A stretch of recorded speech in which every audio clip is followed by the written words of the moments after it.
Simpson. And Japan have gone absent without leave. This is Whitmore. Hall and Gale both available. It's still Whitmore. It is the Reggaeboyz who take the lead. BallChat.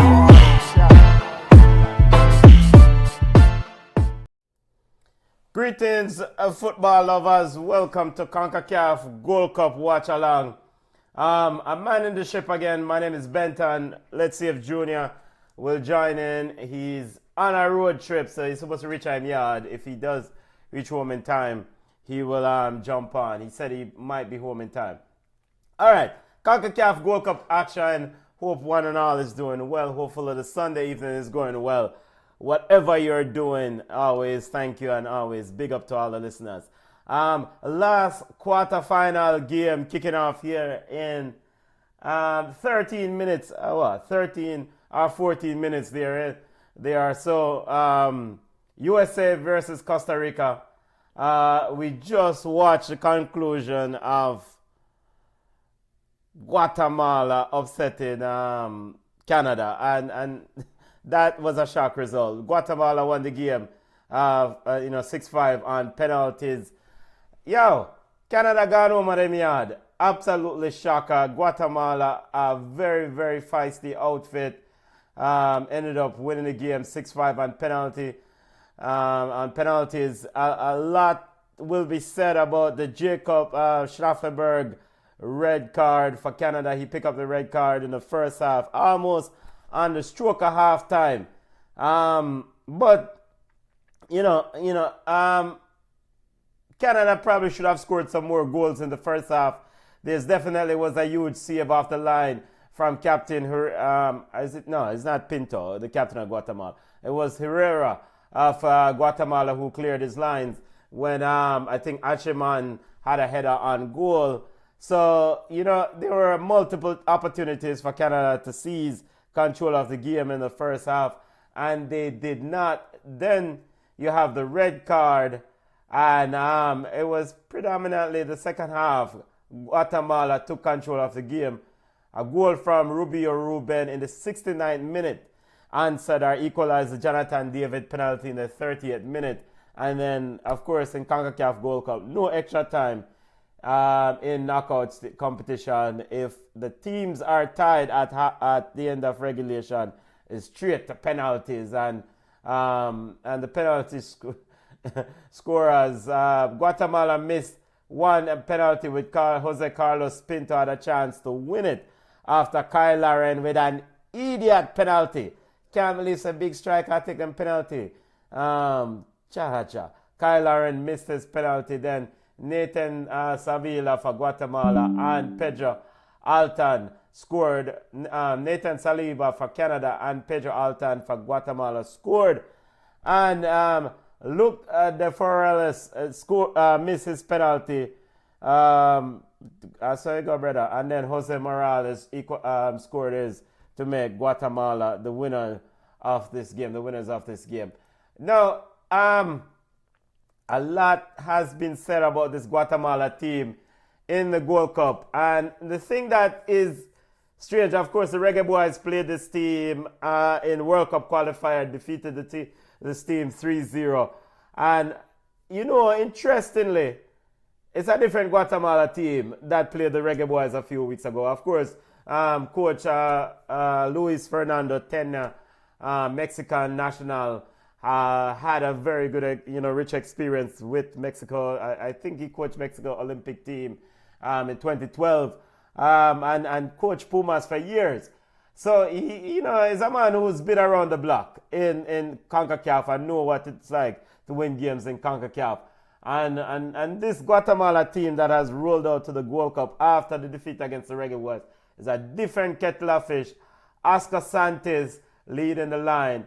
Darwin Lum, excellent player. Big up to Damon Priestley. Big up Bones. Big up yourself. Darwin Lum is a Bones player, so big up yourself. FIFA agent rep Darwin Lum, Yardman himself, doing thing. So to that being said, Guatemala in that midfield, Morales, Robles, and that number 20, the young kid, I think is Espina, young, very good player. Big up BM. BM says greetings. Benton, Canada always flatters to deceive. Yo, what a team, worthless. I picked Canada to win the tournament. I've learned my lesson. Now the question I have for Canadian fans, and I don't want to ask Canada fans this question right now, but I figure in the middle of the week I'll run into a few of them and we'll have some conversations. I want to know if Canadian fans are happy with this extra aggressive, extra feisty Canadian team on the dressing march. Of course, we saw Herdman team, was John Herdman's Canada team wasn't as feisty. They wasn't as aggressive. They weren't as aggressive.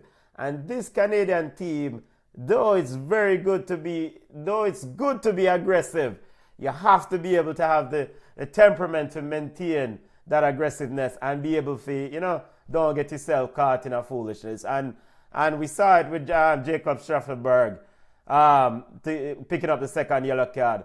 And also another thing I noticed with Canada's team, in this urgency to be aggressive, in this urgency to be physical, when they have the ball, them turn over the ball too easily. It's like them try hurry up and them always want to fight and them turn over the ball. So it's better they get back to basic, keep possession of the ball when you have it, and don't want to quickly run up and down and do foolishness and then turn over the ball. So Jesse Marsh, Canadian team has a lot of work to do.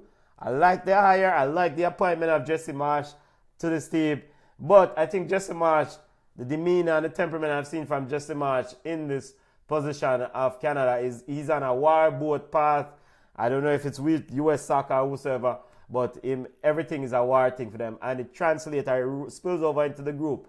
And I think it may not necessarily always be good for this Canadian team. Who knows Canada's war team? The Canadian people, by personnel, they're not on war boat. They're not Argentinians and Diego Simeone. They're not. That's not in their DNA, so to speak. All right, now to the next CONCACAF Gold Cup game. Let's get to the watch-along. Of course, throughout the evening, Junior might jump on once him reaching in the yard. We'll chat safely, family. Hopefully you get home safely. U.S.A. versus Costa Rica. This is the game we're getting ready to kick off. All right. Many people over Fox who has the rights for this game was looking forward to see a Canada-USA semi-final matchup, but that not gonna happen. So can Costa Rica make it extra special and eliminate USA right now? Starting 11 for Costa Rica, and coach, another Mexican coach in this thing, Miguel Herrera, Mr. Chubby himself, used to coach Mexico. Very, very good coach, is now the man in charge of Costa Rica. He's going Keylor Navas in goal. Keylor Navas came back from retirement for this tournament, was asked to come out of retirement for this tournament. You have Gamboa, Vargas, Calvo, Brannan, and Mora. Gamboa, of course, one of the elders in this team. You have young Josimir Alcazar. You have Brandon Martinez, Brandon Aguilar. You have Angel Martinez, Keith Vargas. These are some young players. 20?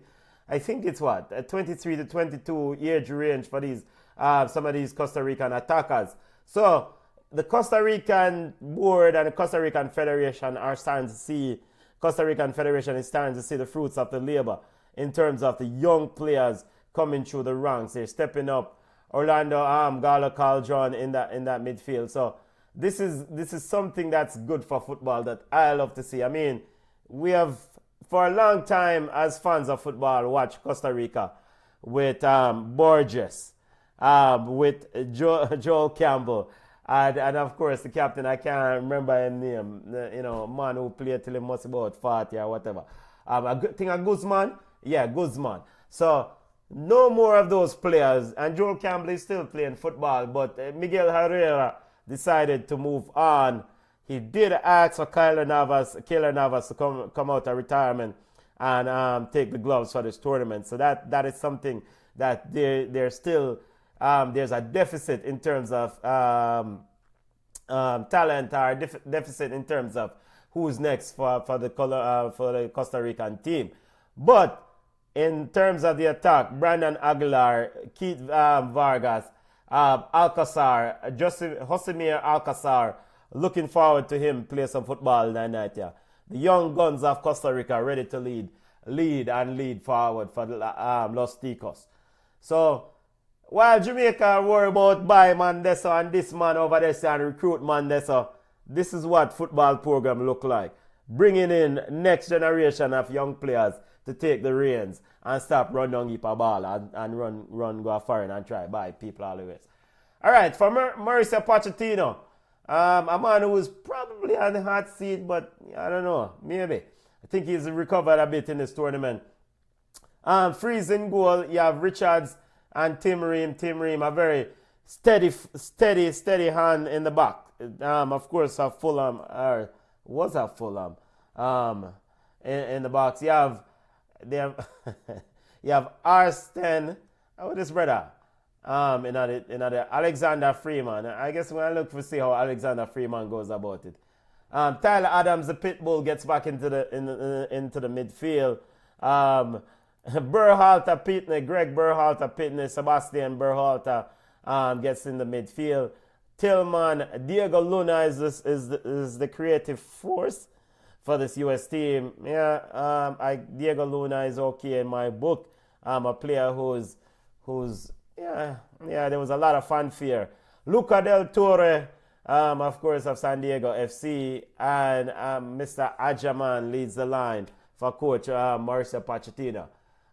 One thing we know is Ajaman couldn't play for Nigeria. Of course, have Nigerian background, and Nigerian roots. Of course, an American citizen born in the U.S., but couldn't play for Nigeria.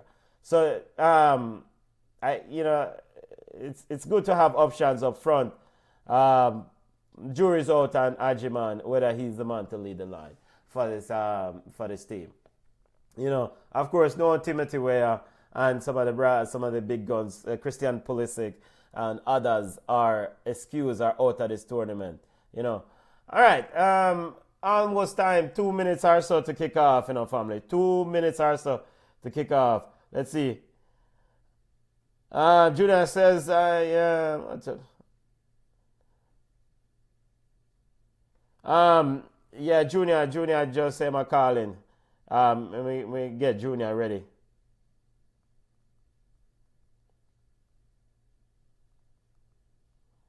Give me 1 second, family. Just getting Junior ready.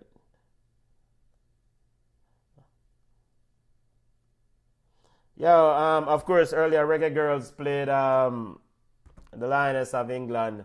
The game ended 7-0 for the Lioness of England. I played a Peter Touch tune for that game, and I can't know which Peter Touch tune we play. So, Reggaeboyz got a beating, brother. That we don't need. I'm sure Junior will have different an assessment or his thoughts on the game once he joins in. But Reggaeboyz pick up a beating. So let me set up this Zoom thing so Junior can forward. Game is kicking off 7 o'clock. Costa Rica versus U.S.A. CONCACAF Gold Cup quarterfinal game. Kicking off here. Right, no, it's about to kick off in a little bit, and get Junior ready. Shepherds Elms says greetings, big up yourself, family, big up. Junior will join in. Let's see. Dropping a prediction. Who have? Is it Costa Rica Los Ticos or is it Team USA? Game is on Fox, local Fox for those in the U.S. I will look in non-U.S. market in a second where the game, who are broadcasting the game. I think Fubu definitely always stream football games.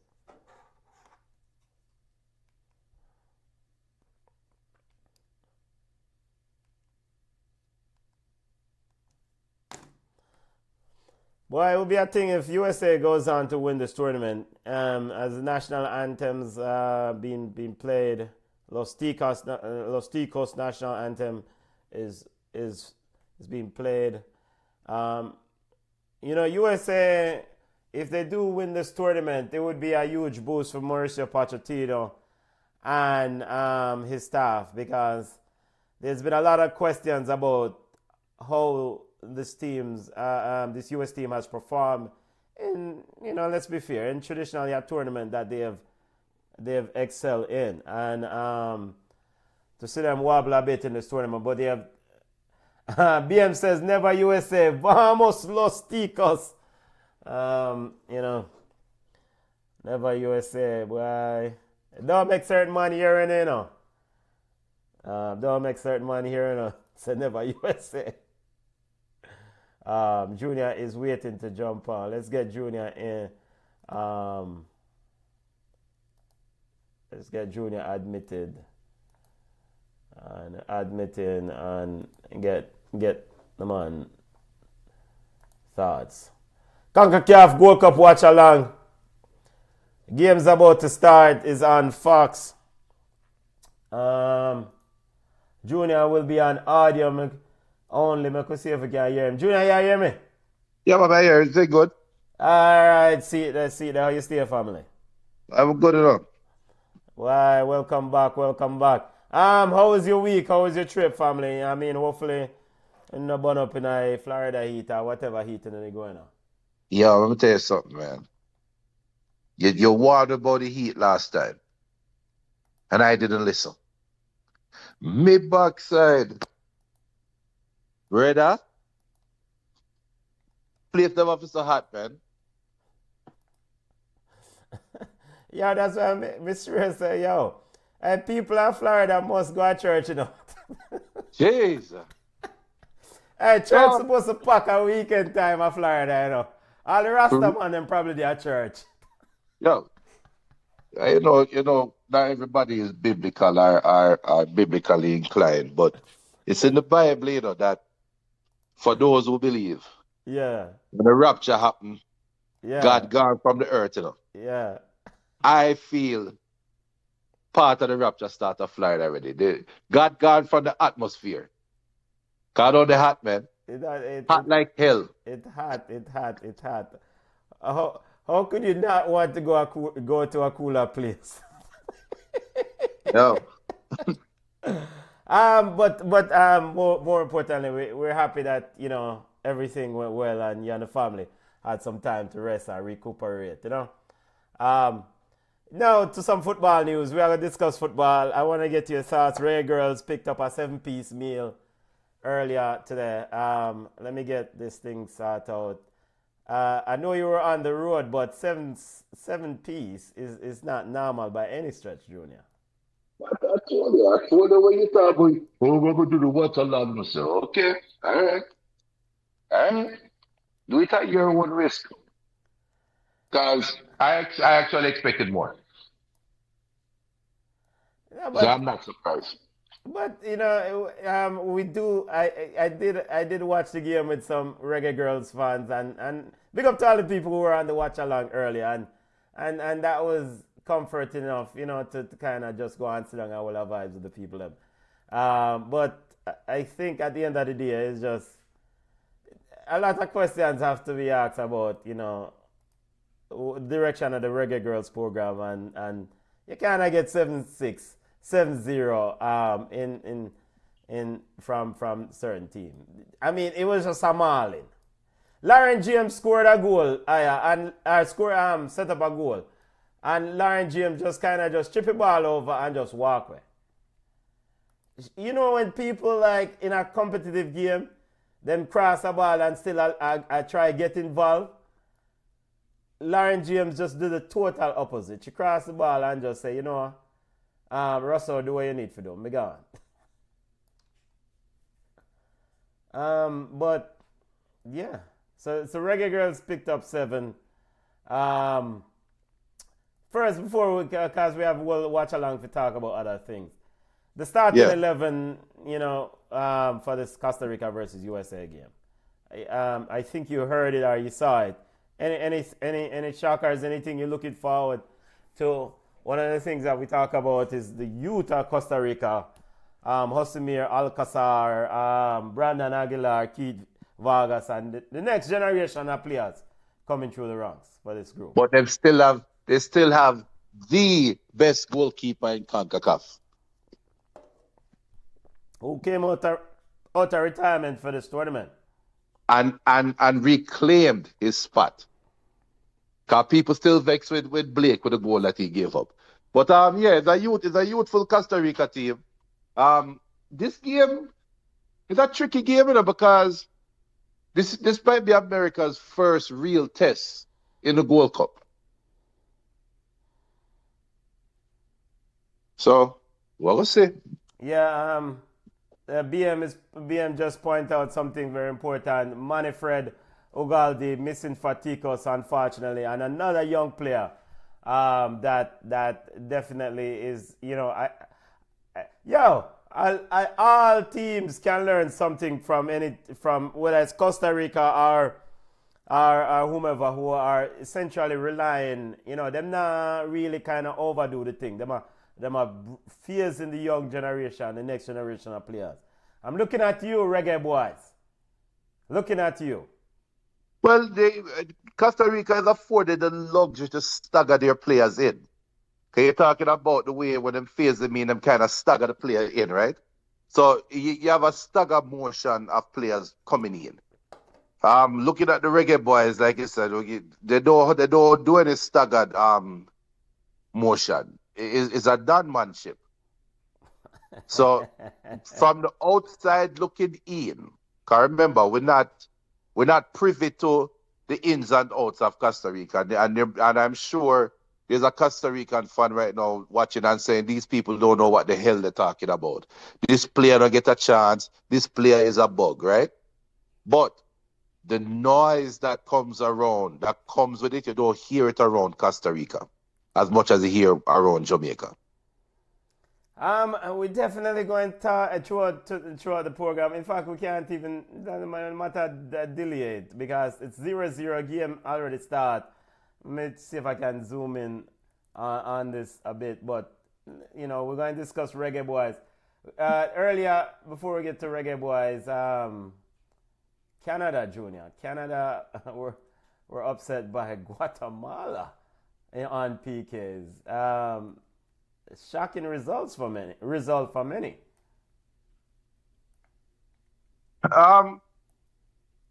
Yeah, but I think we're going to enter in a conversation where because you've been chronicling how Canada is playing outside of their normal, typical Canadian mentality, right?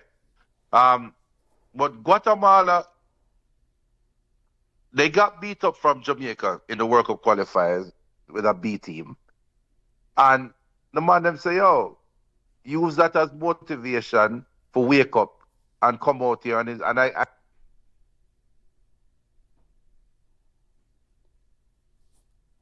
Seems like Junior audio job for a second there. Throwing to the U.S. you know what happened when my phone locked? When my phone locked, it you check out. Yeah. BM says, Benton, you are brave for doing that. Watch along. I didn't watch the game. I just listened to BallChat commentary, which while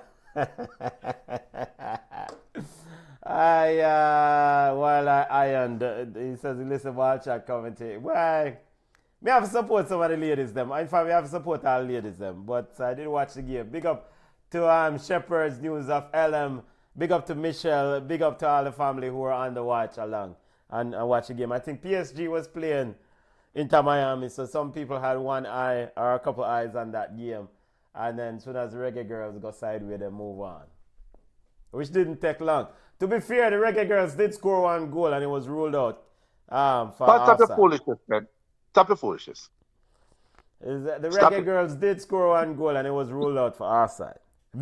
Junior, I saw something strange. VAR in a friendly game. Well, everybody taking the opportunity to get ready for Euros, you know. And I actually disagree immensely with that call. I mean, I thought Kiki Van Zanten did not interfere with the goalkeeper. The shot deflected off, I think, Alex Greenwood in defense for England. Kayla McKenna's shot.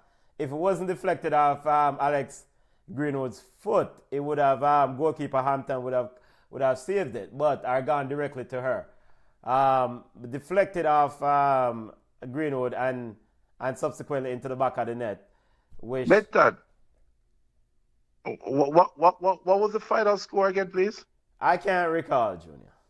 I don't know you have run down this one goal from Jamaica. No, because for some of us, one goal does matter. It might not seem like many to you, but it's one. It's hard if you run the sun at no brother. And I get 7-0. JFF need to stop 7-1. Them need to stop booking these. All right. This is what pissed me off. You know, before me say, let me go ahead. Let me check something because I'm pissed off, but let me check something as America with a dangerous crossing and is kicked out for a corner, kicked out for America. But let me see. England Euros schedule. All right. So England plays France, Netherlands, and Wales, right? Normally when a team is enters, America have a dangerous card. I'm wait till the card. Because this might score. And I'll score. I could say. Chris Richards. Yeah, now, oh, I'm sorry. I apologize, Navas. I should have never intended me. Oh, I'm sorry. I forgot his Navas in goal and that Blake. But wait, it's Navas and not Andre Blake.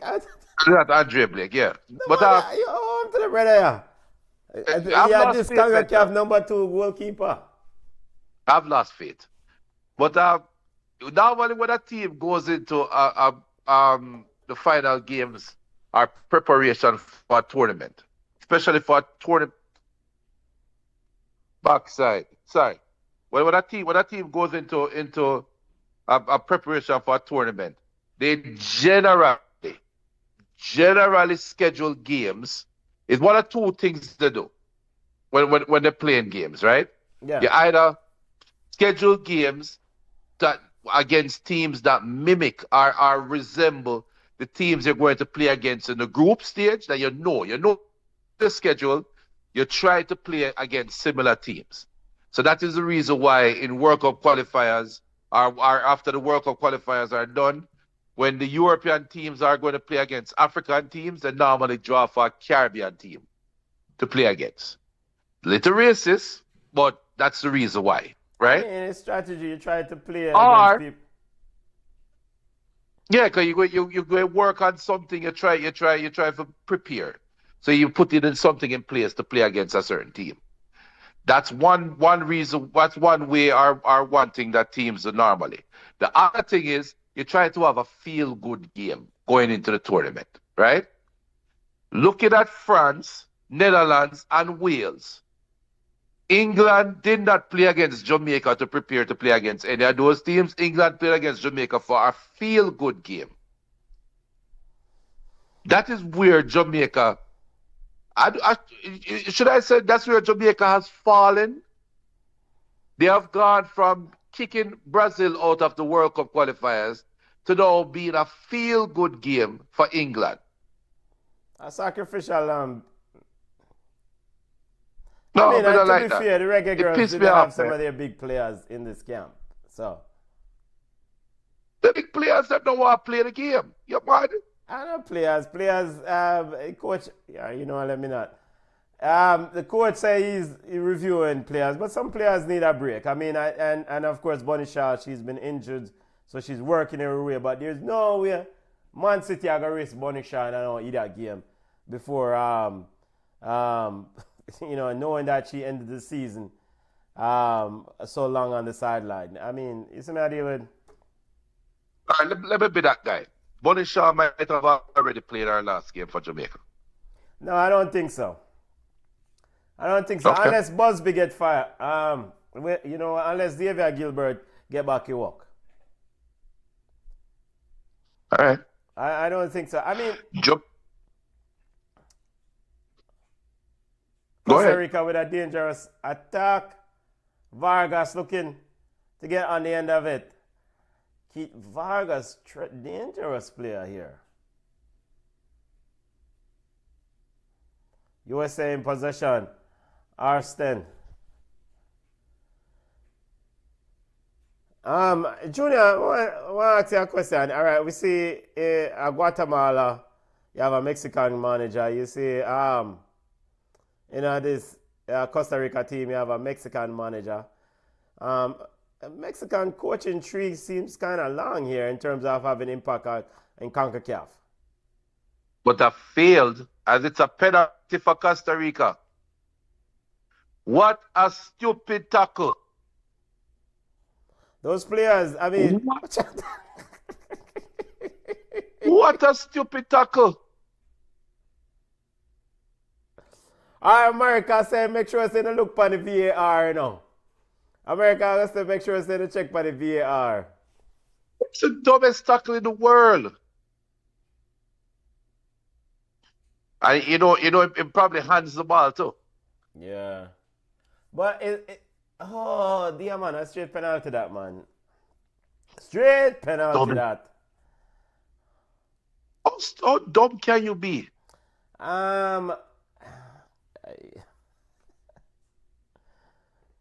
Penalty for Costa Rica. Yeah, but when that's about the manager, remember Costa Rica manager is a failed Mexico national team manager, you know. Yeah, but I mean, remember, to fail, there are levels to this thing, you know. All right, fail in Mexico is probably like you get eliminated from the second round. You still have make World Cup. You see me, I say, you get eliminated from the second round, or you don't make it out of the group. You see me, I say, in a World Cup. That is probably failure to Mexico.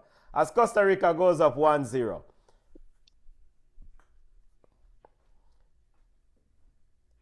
Boy, Watchat, you know. This is the type of game we want to see right now. This is the type of game we want to see. Costa Rica converted the penalty. 1-0 Costa Rica. A reckless challenge in the box.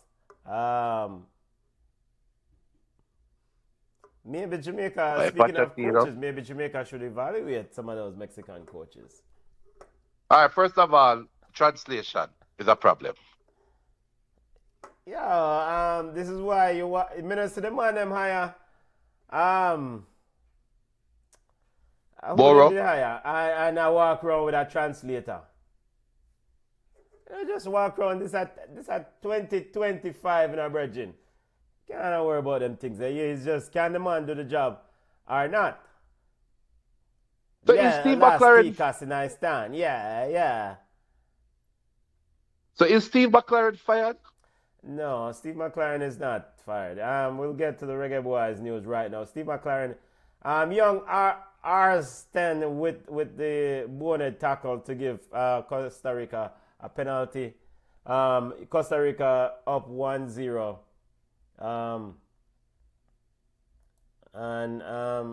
Team USA, Mauricio Pochettino's Team USA have work for them.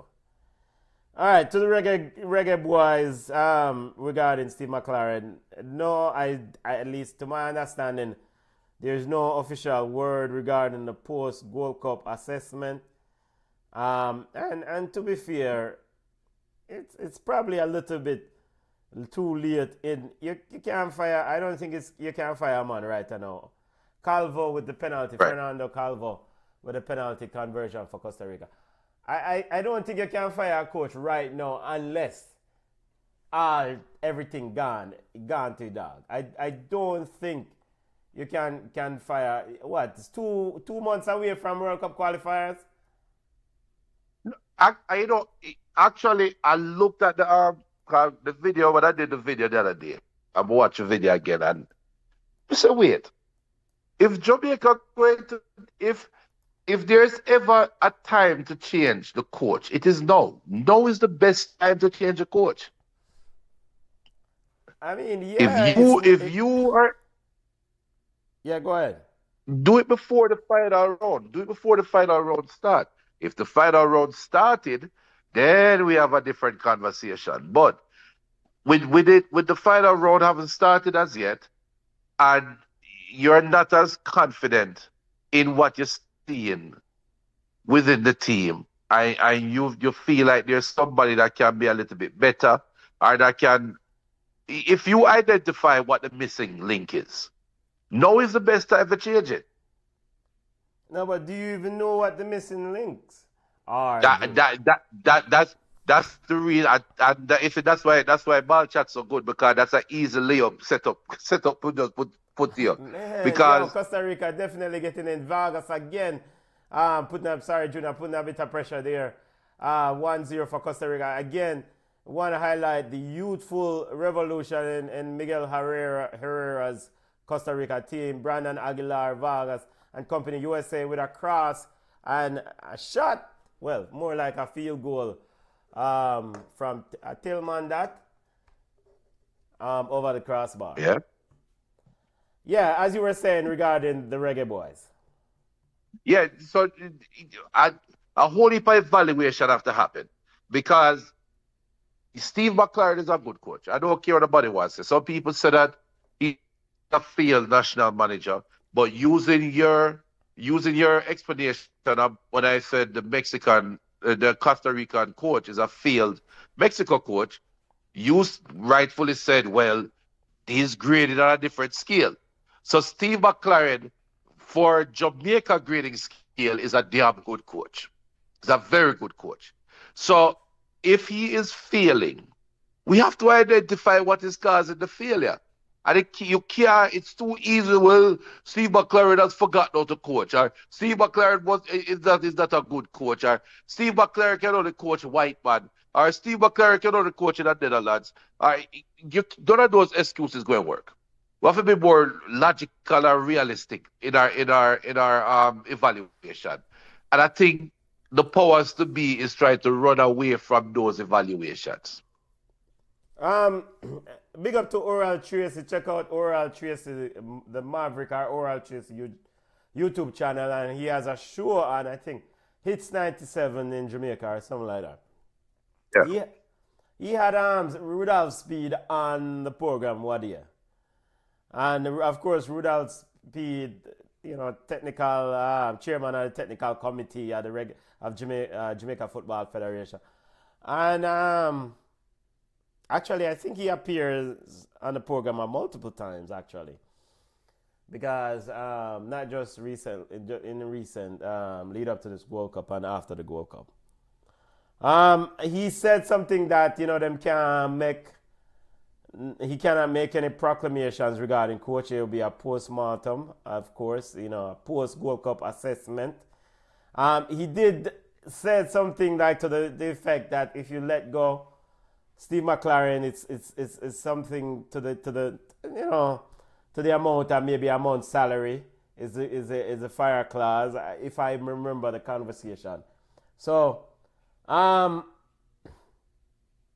of course, the technical committee chair, Rudolph Speed, he couldn't tip his hand one way or the other, and it's the usual rah-rah foolishness. Of course, they're disappointed and blah, blah, blah, and they have to make assessment. Now, I listened to Oral Tracy commentary, and Oral Tracy say him have sources and man people over fence and rare. And according to Oral Tracy, he's I don't know if he's respected, but he's a well-known, commentary journalist and sports journalist in Jamaican space. So as U.S.A. with a shot over the top. Diego Luna. So he's known in definitely someone who has done a very good job, in my opinion, in terms of sports journalism with some humor in Jamaican sports space. And his commentaries are well documented. So he said Junior drop off. So we have to get Junior back on. Let's get Junior back on. But Oral Tracy's statement was that, according to his sources, Steve McClaren has lost the locker room, or some of the players don't think Steve McClaren can coach. Them have no respect for him. Some of the players them also believe that Steve McClaren and I think, and again, more I try to remember exactly what I'm saying. Some of the players them, of course, don't respect Steve McClaren, don't respect his tactics. Some of the players, some of that respect also led to man just really kind of doing what they want in a training, or man I leave training or whatever, or do whatever. And so it Oral Tracy, and it's on Oral Tracy YouTube channel. It's amount it's to what one would say losing the locker room, i.e. the Reggaeboyz don't believe in Steve McClaren based on what Oral Tracy's source has told him, to paraphrase. And the YouTube channel, the video is there for everyone to see as we get Junior back on the air. So Yeah. Sorry, I'm a calling instead of the app. Cause the app are crazy. yeah. So I don't know if you heard what I just said, Junior, regarding the Oral Tracy's comments from his sources. His sources said that Steve McClaren has lost the locker room. Of course, CONCACAF Gold Cup quarterfinal Watchalong, Costa Rica versus U.S.A. We're discussing a bit of Reggaeboyz news, Jamaican football news while we watch this game. So Oral Tracy said that that Steve McClaren has lost the locker room based on his sources, and it's also to a point where the man them don't respect him. There are players who don't respect him, and all sorts of things. Of course, Steve McClaren's post-World Cup, post-match after the exit of the World Cup after the batter bruising against Panama almost was very, very hot, and he said pretty much no place is guaranteed going forward, etc., etc. Yeah. So let's and let me just put it this way. I'll put it out there first that if Steve McClaren get fired, you won't hear me. Or Steve McClaren leave the job, you won't hear me crying about it. So I am as indifferent about Steve McClaren and his position as a Jamaican head coach as much as I am indifferent about Chamar Nicholson versus Mikel Antonio, right? So that's where I stand. I couldn't care any less one way or the other. With that being said, with Oral Tracy, I'm big up Oral Tracy, and I'm going to assume it is right because he's a credible journalist and he's been doing this for years. And I'm not looking the hype. So I'm going to assume what he said is right, right? I'm going to assume he's telling the truth. Losing the locker room, though, is too strong of a statement. Steve McClaren might have lost some players, but not the locker room. And I think the players that he lost are the players. It's very easy to identify those players. It's the players that will get called and get a game. And to my knowledge, so like none of those who players. get called and get game? Yeah, boy. Tyrese Gamble. One, Tyrese Gamble. The other one of the striker. Or play a little bit in the Unity Cup. Rumor and Burrell. Robert Burrell. I hope you know about it. We got too much of them. Yeah, but them they can't come and disrupt the locker room. Them man, they are newcomers. Exactly. According to what me I hear from Tyrese Campbell, them feel the same never perform well in training. No. But I'm talking about Oral Tracy's source and that comment. I don't think Steve McClaren has lost the locker room. He has lost some players, but not the locker room. So that's too strong of a statement. No, Steve McClaren was brought in to carry Jamaica to the World Cup. Steve McClaren wasn't brought in to be evaluated the next 3-game or 4-game. You're here to bring Jamaica to the World Cup. You crash out of the Gold Cup, confidence might be shaken a little bit. But realistically, looking at what happened with the Gold Cup, forget about World Cup qualification. Forget about that. Curacao, Trinidad, I can't remember the third team, and Jamaica. Bermuda. Has anything been shown over the last month that make you think Jamaica cannot advance out of Bermuda, Trinidad, and Curacao? I mean, I fully expect Curacao to be a very, very tough opponent. So I wouldn't be shocked. I absolutely wouldn't be shocked if Jamaica don't make a direct qualifier from the World Cup from that group. It's an easy group. But I wouldn't be shocked because of what I've seen over the last few months. You wouldn't be shocked. No. This is the same Curacao. We just crashed out of the World Cup. Yesterday? Yeah, lost to Honduras. Not yesterday. Honduras defeated Panama. But Curacao lost to Honduras in the group game after taking a point. The same Honduras that we say is a bug side. Yeah, but the same Honduras beat Panama, who we couldn't beat. So which one we have to stretch it? There's multiple ways to look at it. Right. So, but that's why coming in, my question is, where we are right now, forget about World. You said the World Cup title, I think that hovers like a large shadow over us right now. But just break it down into games. From what we have seen, your confidence might be shaken somewhat, but do you feel like Jamaica cannot advance out of a group with Curacao, Trinidad, and Bermuda? And as I said, I wouldn't be surprised if we don't. I don't have any the Jamaican Reggaeboyz team right now, I just wait from match to match. I don't know which team going to show up. That is the temperament and the belief I have in this team. I can't, basically my grandmother would have said, I can't put on my pot on you. That is the temperament I have with this team. A fair statement. Because I don't know which team going to show up on a given day. Now, granted, they might forward for World Cup qualifiers and them start light a fire and rare, but you have, winning football games are just most things in life. Having success is a creature of habit. You have to have it over time and build on it. And true. And if what just transpired now the World Cup is an indication, not only we never know, we know that them they're not gonna win the World Cup, but the magnitude and the way, even the game that they won against Guadeloupe was a hard fought battle. And yes, Isaac here in a critical piece was missing.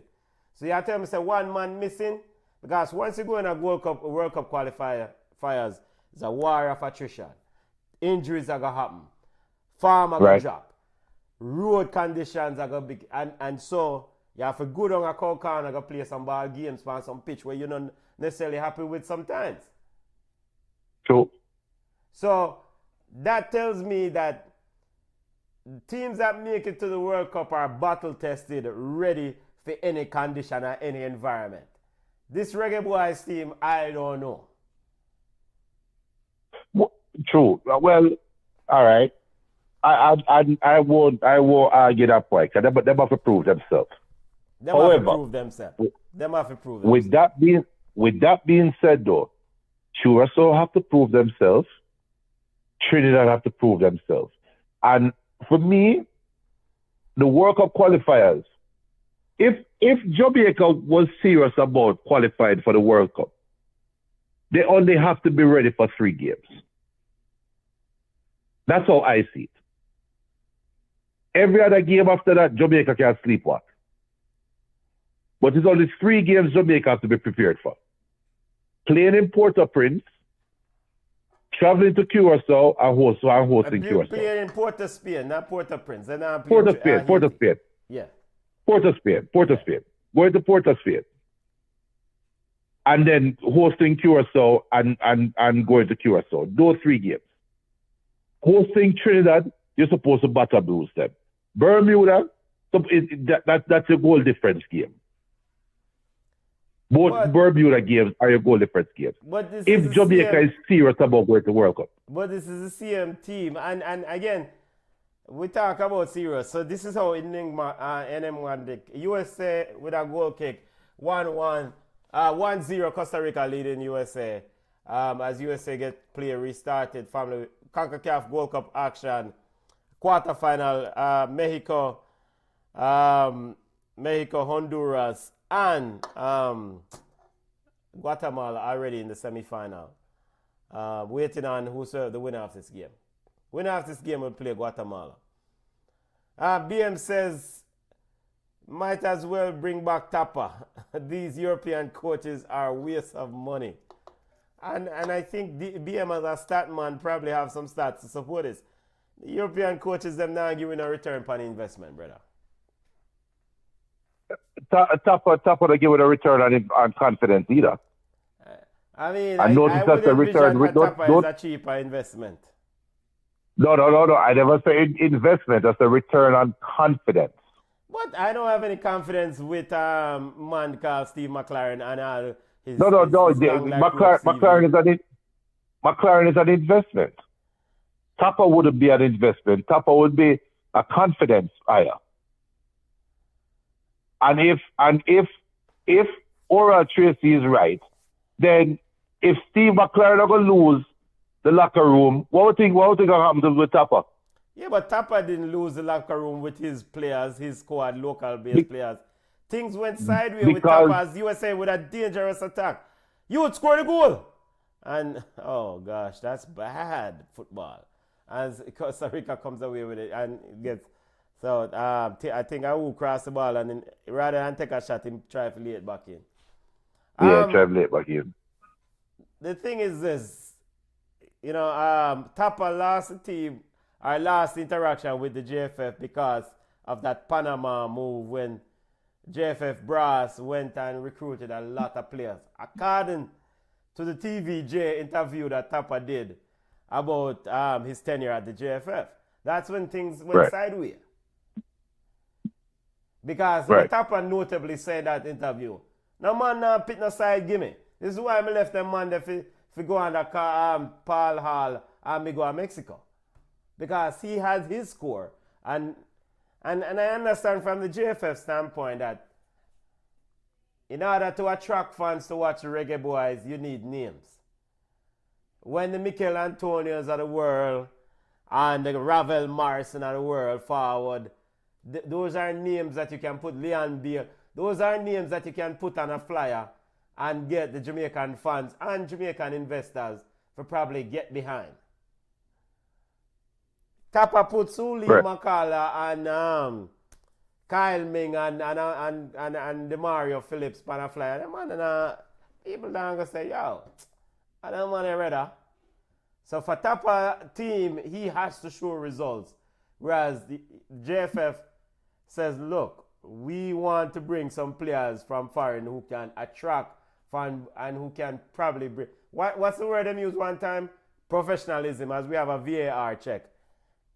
What is VAR check for? A penalty for America on the cross, on the back cross.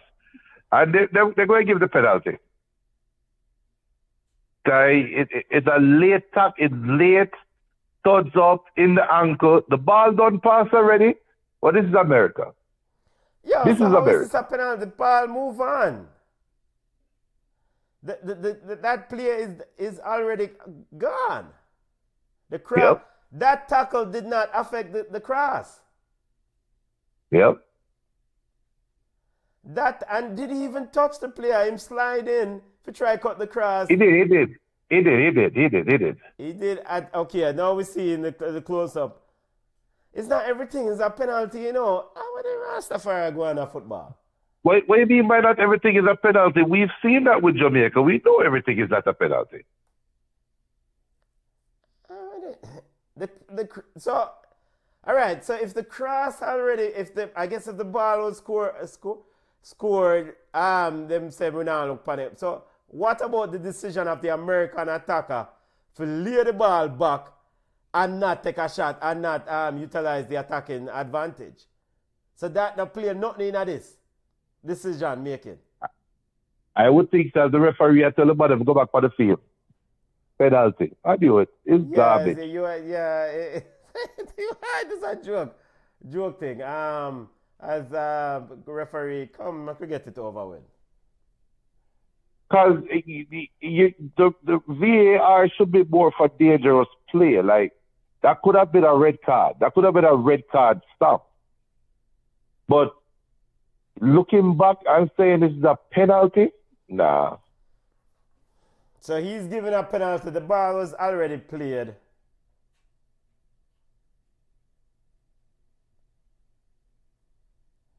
And he can't, and it's not a red card. At best, a yellow card. Him slide, cut out the ball. Him injure the player. No. I mean, But he's nowhere near the ball. He's nowhere near the ball. He's late. The studs is up.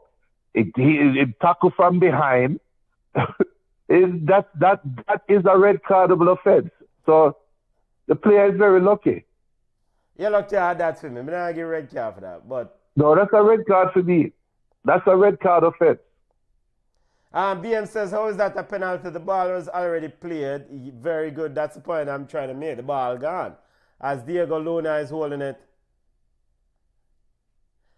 Yeah, this is why CONCACAF sometimes wonder, you know, and as Miguel Herrera, now U.S.A. fans are chanting, all right, come, we could get on with it. And like as I always say, it will always end up being Mexico versus America in the finals. Unless something weird happens. All right, Kayla Navas, CONCACAF #1 goalkeeper. I'm going to say If not going to need to do it, they're over the bar. Kayla Navas, I would say Tillman, I would have brother kick a penalty. I don't this brother for others. Let's go play basketball. How are this going over here, sir? AI Sport, a score says something totally different. I could load up AI score, the score come like AI score itch. Where's the white itch? Lord of mercy. He miss it. Well, like you just said, he kick it over, kick it away. He kick it out the bar, out the upright, he hit the upright. Sure. I know the American, no, this has to be no, the referee don't have to go put a red card on, no. Put a red what card the hell on is for who? Fight. Watch out. All right, no, it's all right. So he said something to Tillman. Trash talking is a part of the game. Why this regard any American player to come grab up the man, especially Tyler Adams? Why does that require Tyler Adams or any American player to try bad up man?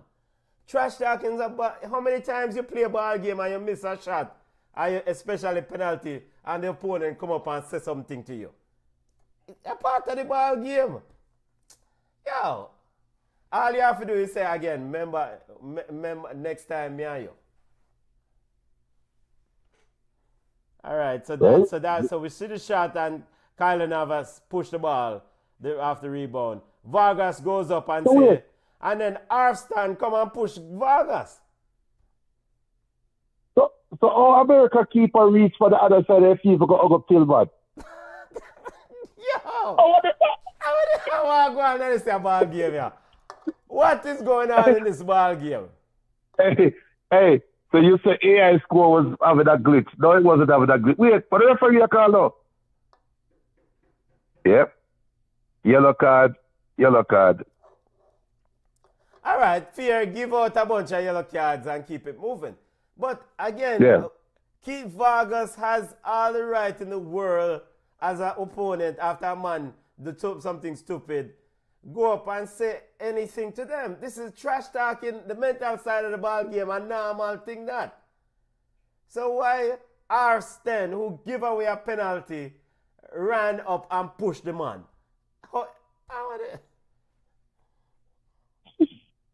And I guess he's defending his team yet. And I come push the man. I want that Pochettino walk on Coach Jamaica. Come on. You don't have to push him. You have to just go up and just come say something. And this is why ballers them cover them out all the time. Because I pay a bad word sometimes. Some man I get. Yep. I pay a bad word sometimes. Corner kick to the USA finally. Let's go. Lord of mercy. You see, that's why AI score I go crazy. Because AI score cannot. But sure, AI score cannot. That's only keep up. It can't process what the hell it has said.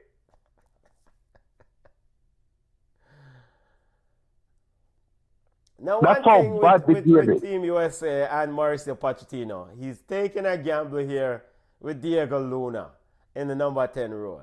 And Diego Luna, I mean, a highly talked about player coming through the ranks. In fact, I think he could play for Mexico. And when I remember when he committed to play for USA, it's like the US fan base was very excited. But I watch Diego Luna again, and I say, oh, come on, man. Come on. The whole America team, this America team looks unrecognizable to me. They don't, and I see why the blue blood Americans are a lick of fire against Pochettino, because they don't look the same. They look different. They look like they're trying to be something that they are not. Well, so I think Mauricio Pochettino was probably brought in, and he's probably trying to emphasize or enforce his authority, right? You remember the Greg Berhalter reign? You know, there was a dispute regarding the Reina boy and, you know, differences of opinions or whatever they may call it, right? But Greg Berhalter relied heavily on Christian Pulisic, right? And Weah and Weston McKennie and whatever and Tyler Adams. I think Pochettino now is coming to build his group. And by that, Pulisic was requested to play in the friendly games leading up to the World Cup, but not playing the World Cup. And Pochettino said no. And so maybe another coach who I try to look close would have said, yeah, big baller forward. And by saying no and then having this performance in the World Cup means that Pochettino probably is a little bit under the microscope or under the hot seat. Or on the hot seat. It depends on how he explained it away. Because I think Pochettino is right for not bringing Pulisic. For not giving Pulisic the games. The practice games, and then... All right, USA has equalized 1-1 according to AI score. Sorry, Junior. Sorry. 42nd minute goal. AI score. I did way behind them. Huh? I did way behind. Costa Rica just kicked the ball wide. So America both for attack now. So Luna with a good run. Boy. And Luna with the goal. Diego Luna as soon as there is a deflection. But as soon as they disturb him score. But the beauty about that goal is Luna took up a space in between the wing back and the centre back. And the right wing back for Costa Rica and the right centre back. And that ball was kicked over to the left wing. Luna pulled the wing back in with him. And that created the space on the left wing. That boy, what a lucky buck up goal this, man. That's supposed to be an own goal. Yeah, I mean, Keylor Navas, that deflection really took Keylor Navas out. He had no chance. He wasn't even shooting. He was crossing. Yeah, he was putting the ball to the back post. Yeah. With Diego Luna, I think him there talk about Vamos. If I read lips, USA fans are now in full voice. 1-1. It better careful. You know, 1-1. Now we have a game on our hand, and we'll see how this Los Ticos team goes about it. We know what's going to happen, Benton. Yeah, I mean, USA is favored to win the game. We do expect USA to win the game. But again, I expected Canada to defeat Guatemala, and that didn't happen. I expect Panama to beat Honduras. That didn't happen. So what? We can have a trifecta. The only surety we have is Mexico and America. Well, Mexico is a surety, yes, but we're not guaranteed America. Especially Pochettino America. Yeah. You know. So back to the reason. It's 1-1 between U.S.A. and Costa Rica. CONCACAF Gold Cup action, goals from Diego Luna, and the penalty from who did score? I think Calvo scored the penalty. Fernando Calvo scored a PK for Costa Rica. Mexico, Honduras, and Guatemala all in the semifinal.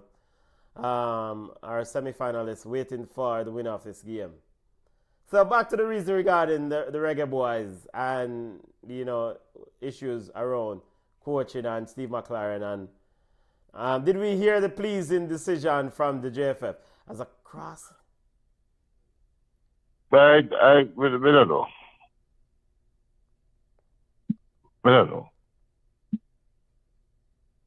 I don't know. I don't even think JFF have an idea what that decision is.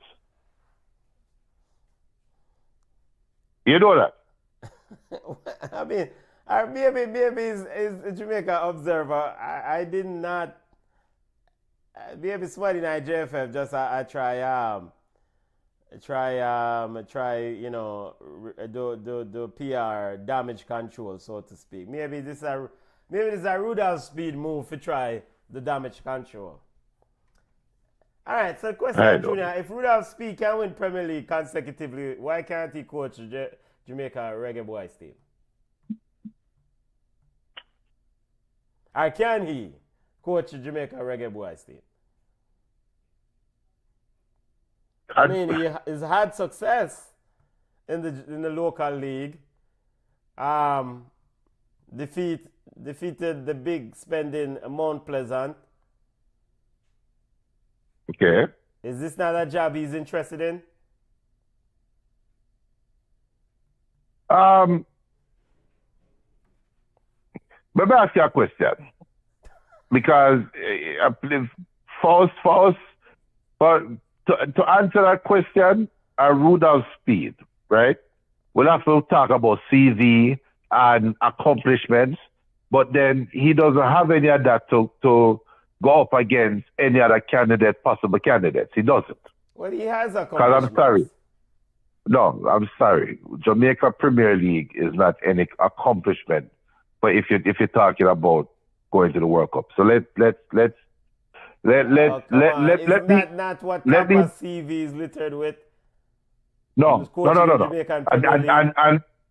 And this is what I was waiting to tell you about Tapa. Tapa's teams respected him because Tapa is a legend. These current players have no idea who the hell Theodore Whitmore is.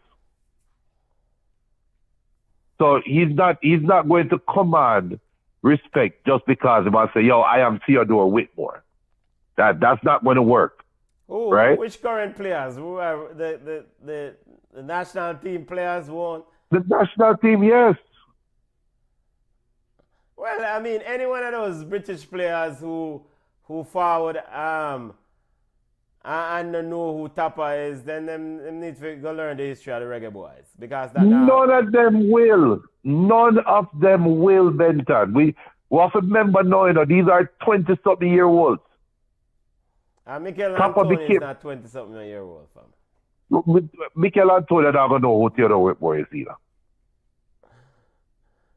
You'd be surprised. Theodore, I'm sorry to be the bearer of bad news to everybody out there, but Theodore Whitmore is a almost 30-year-ago baller.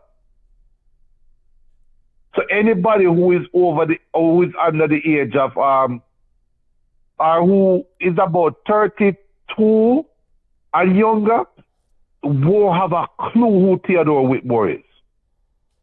They will hear about him, but they won't have a clue who he is.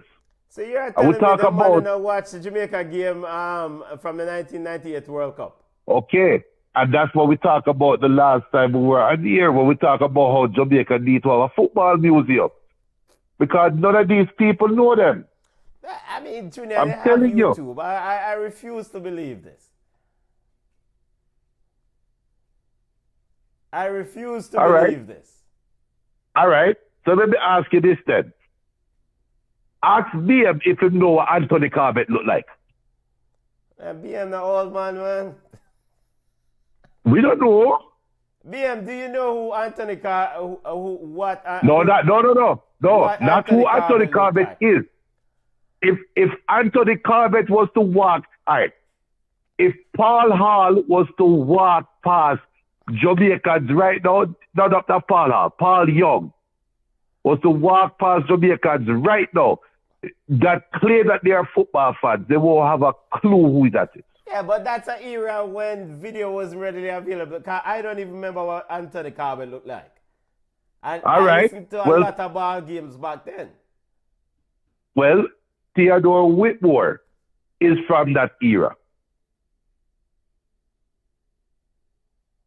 It is what it is, Benton. No, I don't believe it, Junior. This is the era of YouTube where if you're playing for Jamaica, I would suspect that you go and watch and learn about the only time they qualified for the World Cup, especially if you're foreign born, if you're one of the recruits from England.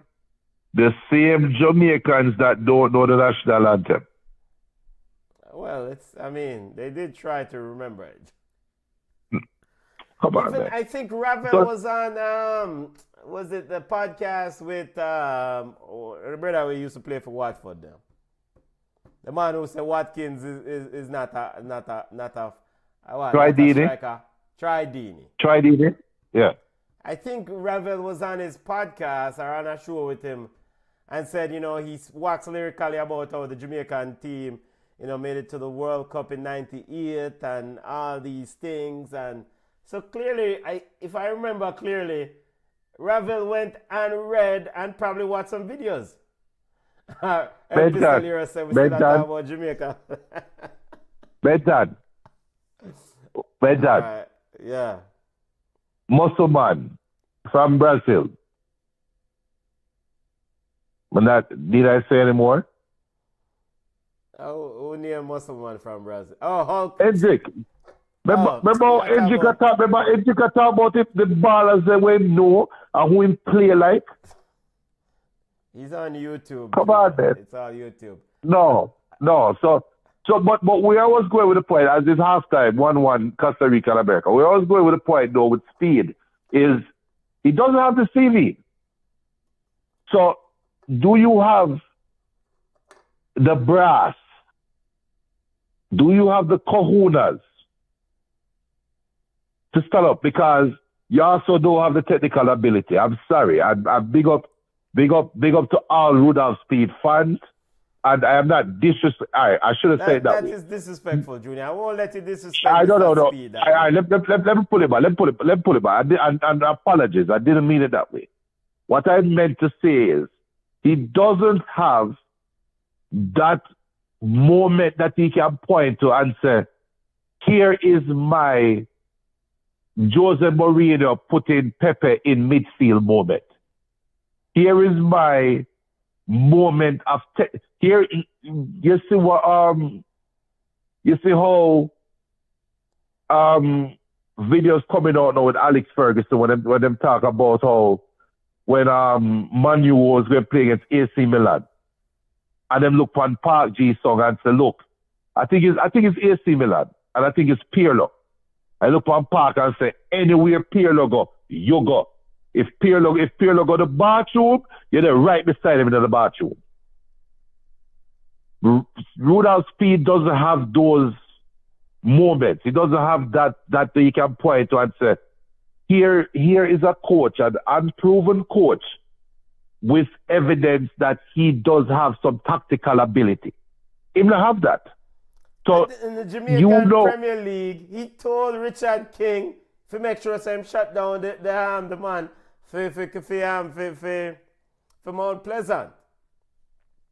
So, Richard King is about to go to Scotland to go play football. I don't think. Allegedly, he told him to make sure. But even then, I don't think that is like saying I'm such a great coach. I told Michael Jordan to go out there and beat the man that's in front of you. But you can't have it both ways, family. You can't diss the man and say no have those moments. But when we give you the evidence that he has those moments, yeah, say boy, it's like telling it's like the blatant. It should be that that's not a moment. That's not a moment, Mentor. My simple thing is this. Carl Brown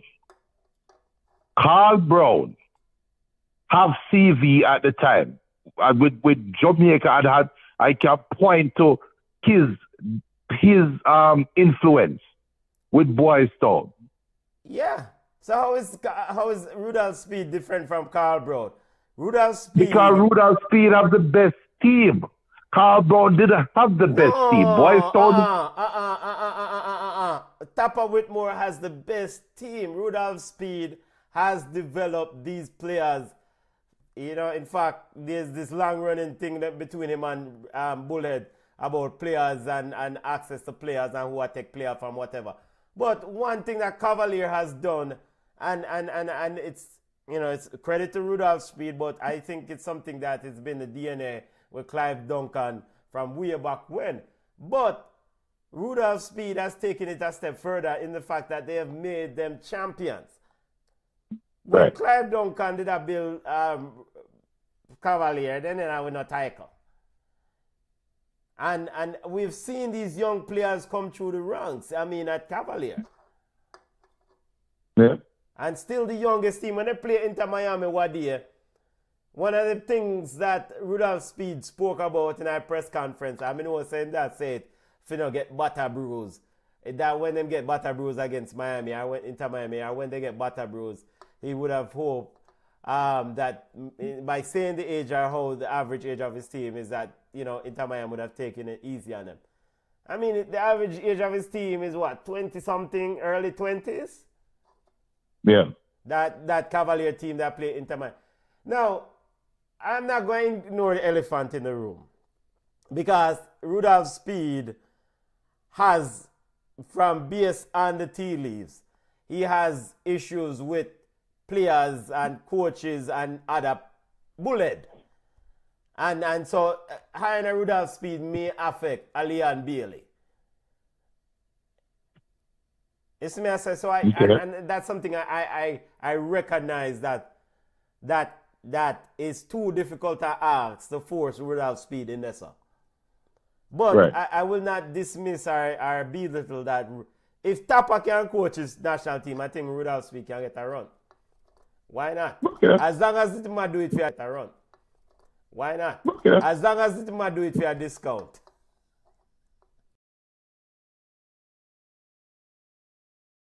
I don't agree or disagree. Yeah. I think Jamaica problem is more than the coach. Yes, I agree. It's more structural. And not just structural, more administrative foolishness, I think, are the cornerstone of these issues. You can't just get up every 4 years or whatever World Cup cycle and talk about, try and make World Cup. Come on. Yep. Come on. And CONCACAF World Cup action. We're going to discuss this game, get our thoughts on the first half action, and also get some thoughts on what has occurred in CONCACAF World Cup. The semi-finalists, that the teams that have booked their place in the semi-final round. Junior, before we get to that, your thoughts on the first half regarding this U.S.A. Costa Rica 1-1 game. I think it was scrappy first half, and what we said earlier, I don't recognize this America team. And I think one thing I would give them, though, about their setup is at parts, America would have about 14 players on the field. I don't know if you get the same vibe. I don't know if it's a size thing, because they are more physically bigger than Costa Rica, but it just looked like that black jersey there everywhere. With that being said, Costa Rica has looked very dangerous coming forward. And they have made some strides in the final third, and America, in my opinion, have been lucky.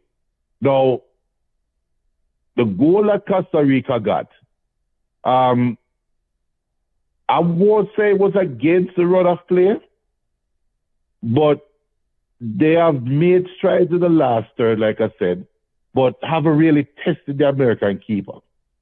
So America can feel like, yo, we kind of hard done a little bit by giving up that penalty. No, and then the America turned around and missed their penalty. And they score a lucky goal. So it's a scrappy game. It's a very, very scrappy game. I can't even point anything technical where I can say this need to change or that need to change. I think both teams need to first figure out some form of possession of the ball and some form of identity. And then they can start saying, here's our tactical change. Yeah. So I don't know if you get that back. Yeah, you know, one of the big things with young players, and we spoke at length at the beginning of the show about Costa Rica young players, you know, Vargas, Aguilar, Alcazar, you know, they are very, you know, these young players, very talented, but when you put them in this big sort of game, this is CONCACAF quarterfinal, biggest game probably in their lives at this level. I mean, they were in the U20 tournaments and, you know, did well there. But at this level, it might be something that you really, when you put these players in this tournament, you want to see how they respond. And I think, you know, Aguilar looks good going on the right wing for Costa Rica, going at left back, Arfsten. Costa Rica coach Miguel Herrera needs to say the same thing from Alcazar on the left side, you know. And in doing that, he needs to keep that that U.S.A. right wing to come back and help more. Because with a lot of fanfare on this Costa Rican team, Alcazar was one of the highly rated young players coming through their systems. Right. So it's imperative to get him going and get him going good. I'm going optimally. I think from the defensive structure, Gamboa in that defensive shape, the defensive side of things for Costa Rica is important. He brings his experience along with Akila Navas. Their experience will be invaluable going late in this football game because the young Ticos will run back and work. You can see them set off and drop off at times into more of a defensive posture when America have the ball. Almost sometimes a block of four sometimes. And they're quick to get out when the ball is turned over if they recover it. So that is very, very important to see how these young players evolve during this game and adjust and take the opportunities when it's presented to them. Alcazar has to get going on that left wing. Have to get him going. Because if he's not able to get going, then the American defense, Team Ream and others, will constantly focus on the other side where Aguilar and others will has been flourishing. Yeah. Yeah, go ahead. No, but yeah, I agree with you. And then the U.S. team, I think I mentioned earlier that Mauricio Pochettino is trying to form, really trying to imprint his team. You know, of course, there's no Claudio Reyna, no Pulisic, no Timothy Way, no Weston McKennie. He has the pitbull Tyler Adams in midfield. I think it's important that Tyler Adams, physical player, disrupt this Costa Rican attack as quickly as possible and move the ball on to Diego Luna. I am uncertain about Diego Luna in the 10, but is it what it is? Mauricio Pochettino is a big coach. Well, I don't know if he's a big coach. He's a talent identifying coach. So he believes that Diego Luna is a good solution in that position. I am not convinced about Adjeman leading the line for America. So somebody else will have to score. Diego Luna scored for them. If USA is going to win this game in regular time, I don't think Adjeman is going to be the one to score the goals for them. Tillman looks a little bit suspect out wide. We saw him miss the penalty. We'll see how it affects his confidence. In fact, probably wonder why Tillman had take penalty in the first place. And not Arjiman, you know? Or Arjiman. Other CONCACAF Gold Cup news, family. Big upset starting with that Costa Rica, that game earlier. Guatemala defeated Canada on PKs. Jesse Marsh is going to be hot, Junior. He's going to be pissed, angry, miserable, and Bounty Killer voice. Why? I mean, come on. This Canadian team under Jesse Marsh is not supposed to be eliminated in the quarterfinal of the Gold Cup. Okay. Jonathan David, Big Side, Kyle Lauren.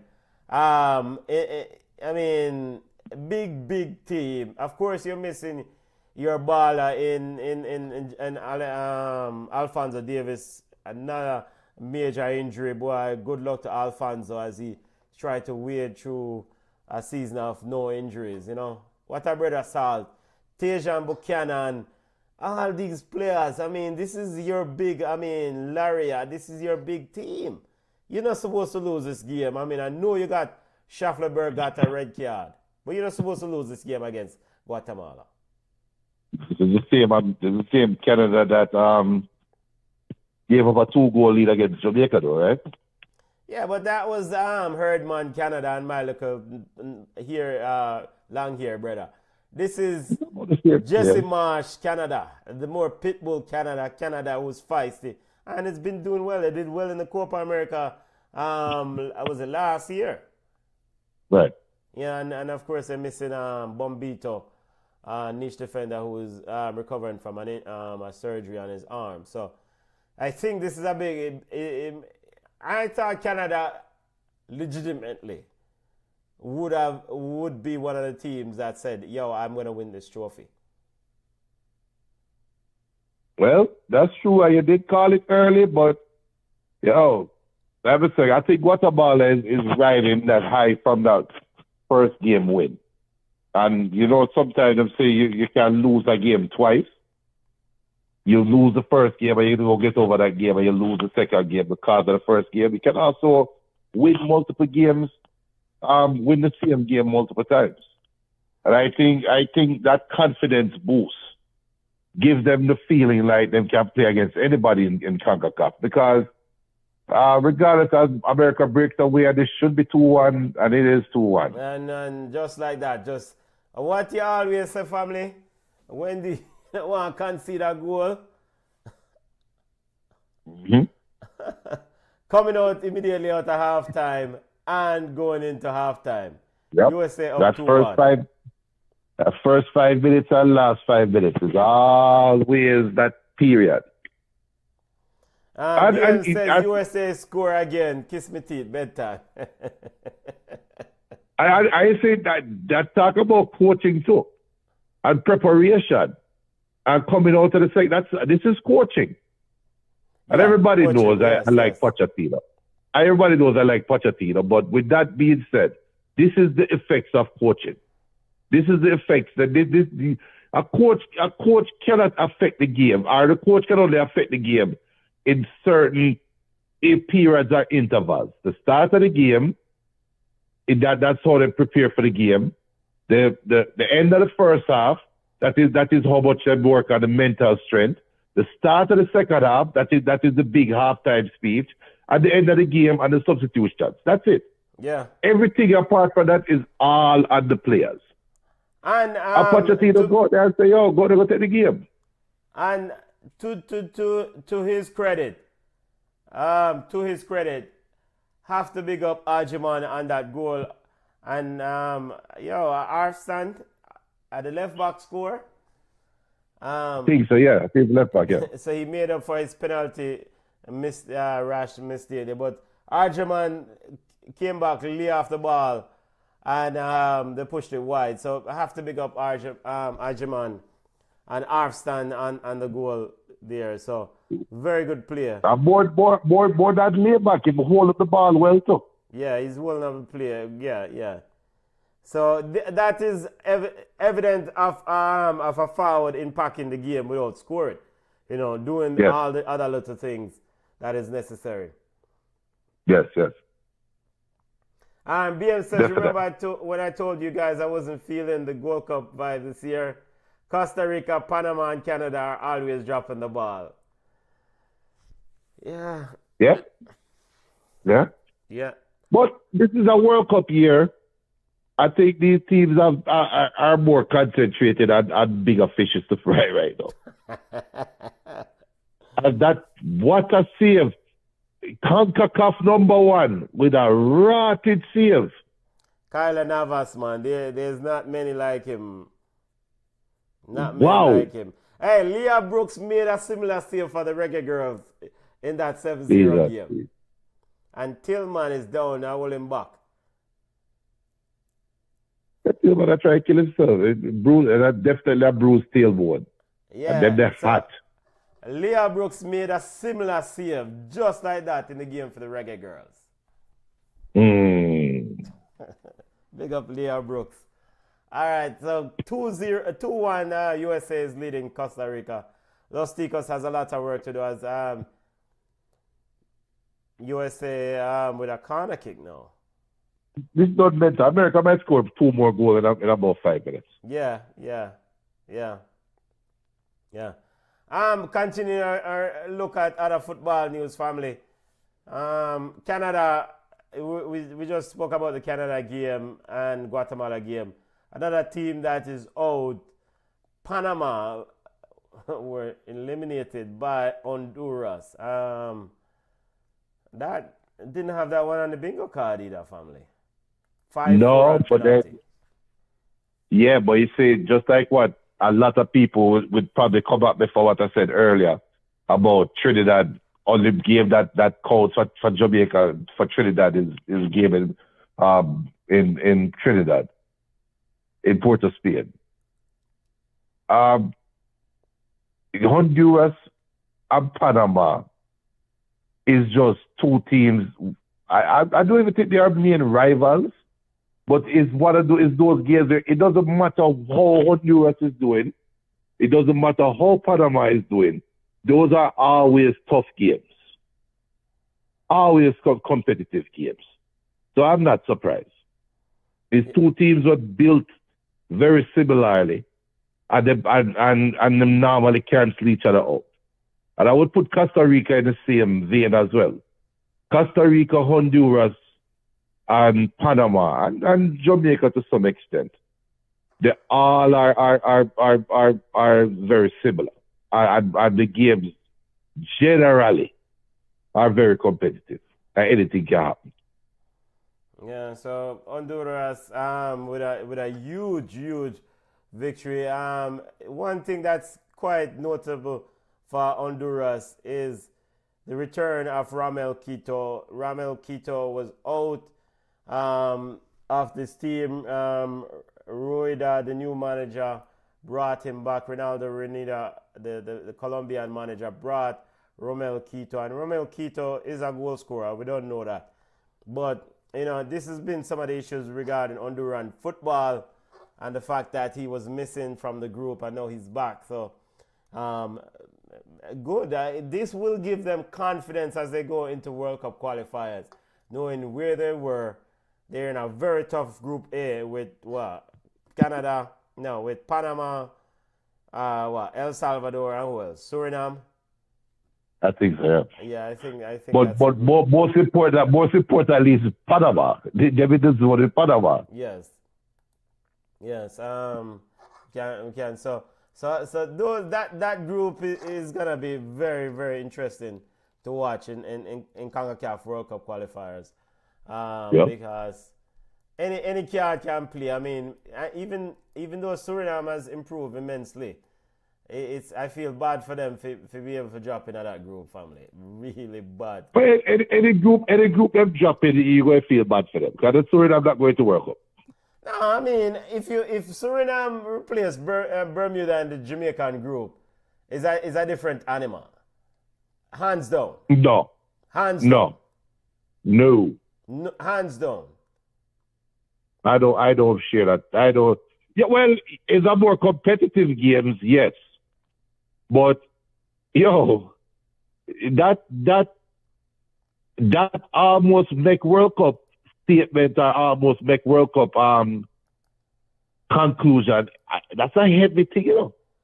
Yeah, but I mean, the idea though is that you still have to you still have to line up and go play a ball, and True. you know Suriname has been at the races trying to get in, knocking on the door, and they think that they are right on the cusp of making something special, and for them to drop in this group, in Group A, is something that I'm sure the coach and the Suriname fan base are thinking like, whoa, what we doing?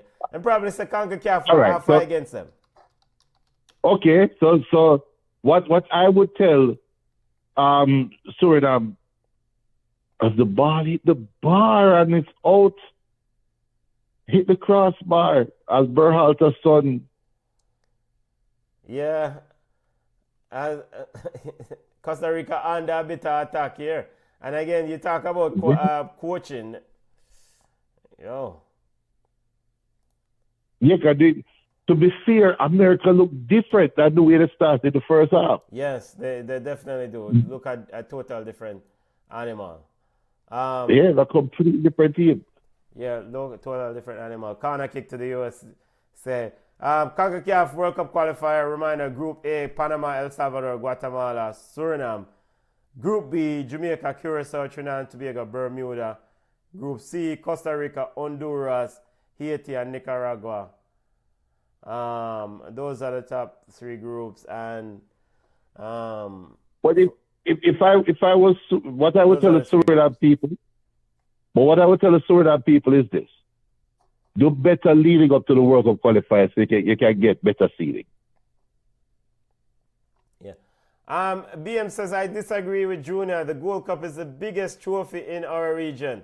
You think Jesse Mars doesn't want to win the Gold Cup to brag on the U.S.? I think so too. I think he wants, especially with a love for be the one to play the USA in the semi-final and kick them out. But that goes without saying. I agree with that. I do agree with that. However, we have seen where the Gold Cups, and and this is when Gold Cup was I remember one time Gold Cup was every 2 years. Yeah, and I think that's supposed to be the schedule, right? It's just it got derailed by pandemic and all sort of things. Right, but that time the World Cup years, when we were closer to the non-World Cup qualifying Gold Cups was always not the coveted piece, right? And the way I can prove that to you is look at the Caribbean Cups. I remember back then you had to win the Caribbean if you make it to the finals of the Caribbean Cup, you automatically qualify for the Gold Cup, right? And third place did play a home and away, our fourth place, one of them. Our third place make it to the to the Gold Cup as well. But back then, the teams that when teams are thinking about playing World Cup qualifiers or blah blah blah blah, that's where they take it more serious. I think this Gold Cup is more of a let's get ready for World Cup qualifiers Gold Cup. I really feel that way. But if you're Canada, you know play World Cup qualifier. So Jesse Man should I love win it and just throw them boy there for go. Canada, Costa Rica made a sub. Aguilar is off and Rojas is on. I thought we had two subs standing there. Yeah.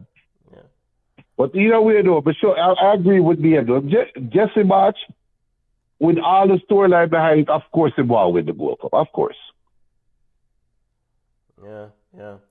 Other Gold Cup action, CONCACAF Gold Cup action family. Of course, Mexico Saudi Arabia, and Saudi Arabia a real bug side. I'm on them travel France so far, brother, come get Butter Brews. With Herve Renard, no, the man in charge with the Saudi Arabian team. I understand. In fact, Saudi Arabia need to give CONCACAF a nice money for playing at the tournament there game. Again. Because it's a water down thing, brother. I don't need that. That's only that. Saudi Arabia, the players them haven't been the same since they get the free care for the Prince. Remember when they beat Argentina in the World Cup? They get cars, you know. Remember? But I don't think I saw Saudi Arabia as no fear baller in this group. I don't know one team. I mean, a player that was outstanding for them. So maybe, and he was one of the players that stood out in this team. Herve Renard probably going a different way, you know. But of course, Saudi Arabia will host the 2024 World Cup. Which one them I was? Something like that. 24, you mean 30? 34, not 24. 34. I think they're hosting the 34 World Cup. And other football news, family. CONCACAF Gold Cup action is on. U.S.A. versus Costa Rica 2-1. U.S.A. leading Costa Rica 2-1.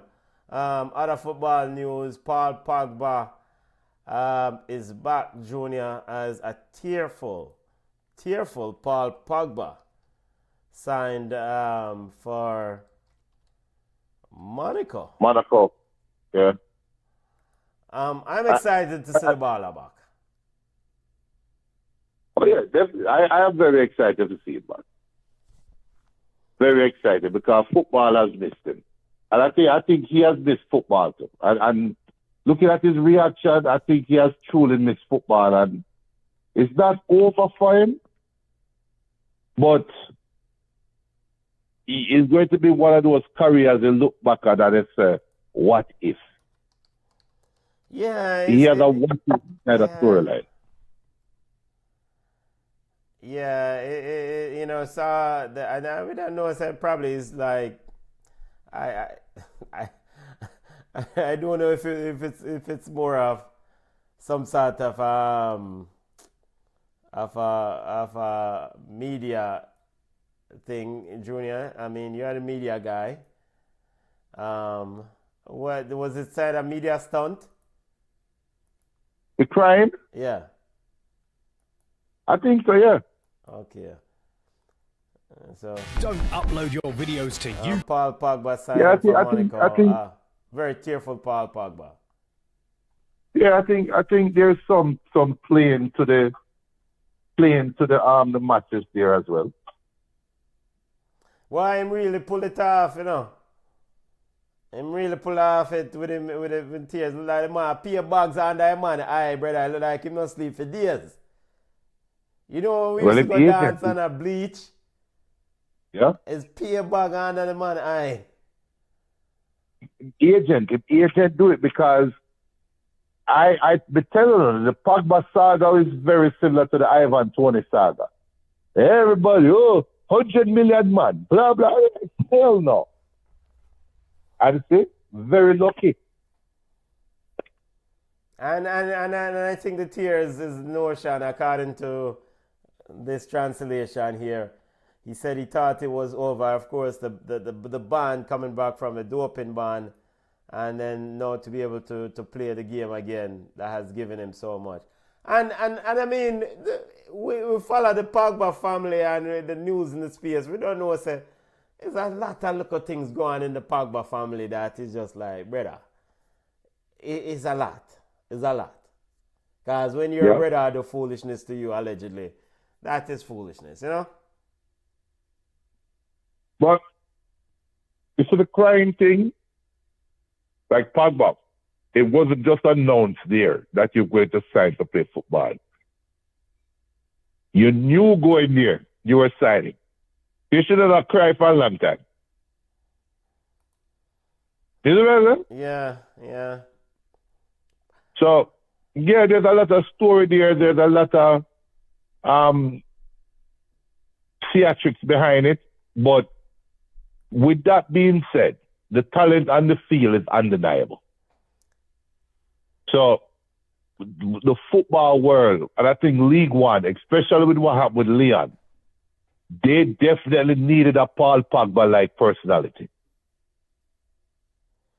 And, So, you know, we all watch Paul Pogba at what U20 World Cup, that magnificent French team, as still 2-1 in the CONCACAF Gold Cup quarterfinal. USA leading Costa Rica 2-1 as Los Ticos tries to come back in the game, getting more position. USA dropping off here a bit, so who knows? I'm not sure if Coach Mauricio Pochettino is okay with them dropping off and ceding or yielding position to Los Ticos as USA comes away on the attack.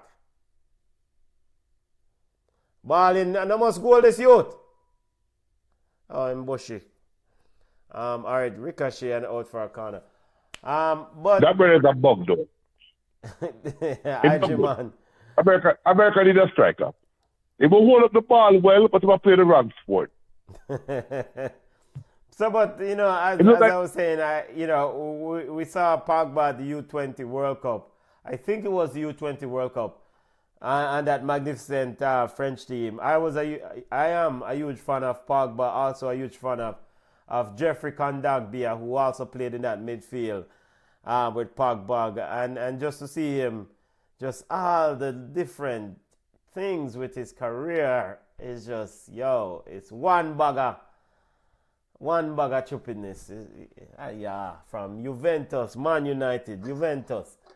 And now suspension and back to Monaco. And now to Monaco. Wishing him all the well, family. You mentioned the Leon story. Leon relegated from the French league because of financial. The books. And no cooking of the books can happen around here, family. Leon relegated from the French league because of huge deficit, huge loan. But they're included in the fixture despite demotion to the second tier. There are some reports that PSG is trying to help out Leon by paying some funds on advancing some money regarding the Barcola deal, putting that money up front earlier to try help this team stay up in the French league. And Junior, Leon has been a good team to watch for French football. It will be interesting to see if they survive these accusations, or these not these accusations.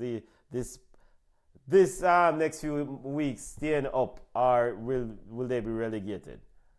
Based on financial reasons. I think they're going to stay up. The reason why I think they're going to stay up is the point they just make. Leon is one of those staples of French football.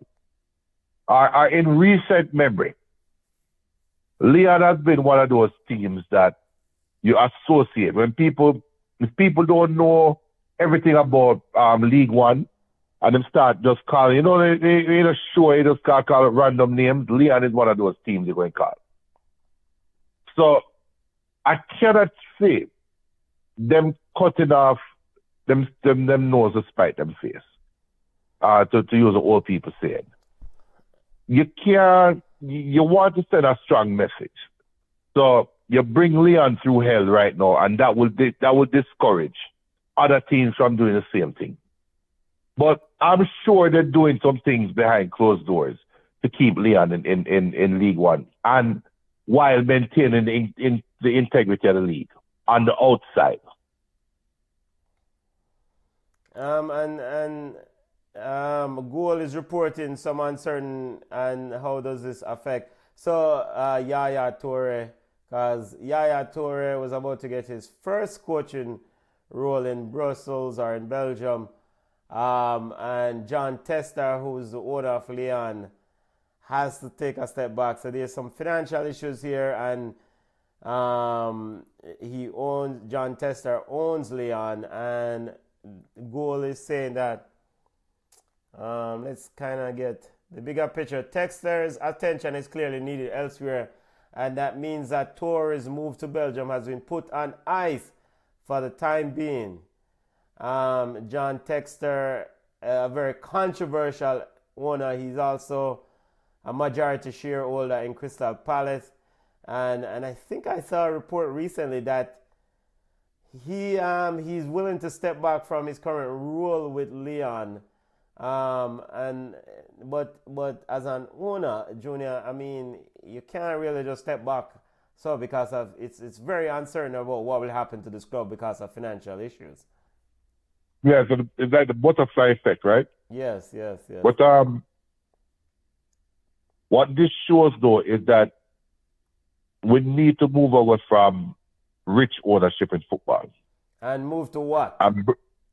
Community ownership. Okay. So I get it.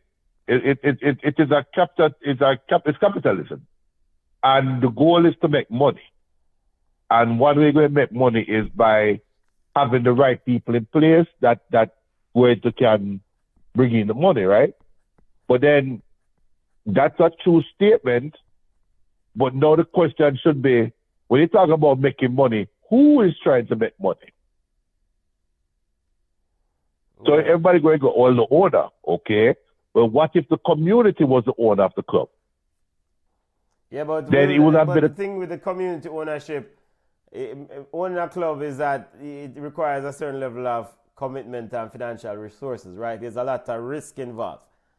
And so, is either community put up money, which community you know put up a significant cheddar if you buy one of them club here? Because no, right now we love to see if we can wrestle up some money and buy Reno. Well, it's not 100% ownership. So, like for example, Green Bay Packers is one of those community-owned teams. Yes. Where people in Green Bay own 51% of the Packers, right? You talk about Crystal Palace and the owner of, you know them selling to the Jets, right? The owner of the Jets. Oh, the Jets owner what? Johnson? What name? Johnson? Yeah. I think Woody Johnson. As Costa Rica has tied the game. Good youth! 2-2! Out of nothing. Costa Rica has equalized. And you called it when you said that America is sitting back. Yeah, I mean, the first shot, freeze.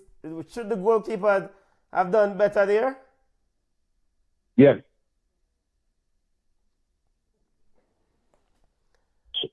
Simple answer, yes. Martinez with the goal. By the way, why go? So this is speaking of goalkeepers. So Mauricio Pochettino definitely prefers Freeze over Matt Turner Jr. Matt Turner, of course, had the #1 shirt. Formerly of what? Nottingham Forest, formerly of a few. Hey, man, come on, they cut through two players like hot knife through butter, that's all. The whole American defenders are still up and watching what's going on. I thought the goalkeeper, it was a shot too hard, family. It's a hard shot, but the goalkeeper, the man hand coming like wall. Yeah, it's just ricochet. If he's gonna push it that way, not just back in the area. So 2-2 now. In the 74th minute, game on. Yep. Game on. No. As Costa Rica raises another sub. So you were saying that BM says goal 2-2 vamos ticos. I think the BM gone. No, let me be that guy. Let me be that guy, okay? Yeah, go ahead, Junior. It's not. It's always your motto, your MO. This be that guy. Matt Turner would have saved that hands down, right? Easily. That's not scoring on Matt Turner. However, Mauricio Pochettino is best known for his tenure at Tottenham, right? Yeah. Where was Matt Turner before Nottingham Forest? Was he at Tottenham? Arsenal. Arsenal. Really? Pochettino don't want no Arsenal keeper in the Yo, goal. tapping eyes, brother. That money. Junior, it's too early. It's too early for this foolishness. It's too early. It is too early. You know, brother. that's a BM like stop doing it because that is some serious London hate we just pull out, you know. It's As too Costa early. Rica get breaking into the box, this might be, American defenders are so flat-footed. Yo, cha-cha. Hey, that. You see the runner from deep? If that you pull off. And they're flat-footed. It's like a flat back four, and they're just standing on the line and just looking. One-way traffic here, Costa Rica going. The young team.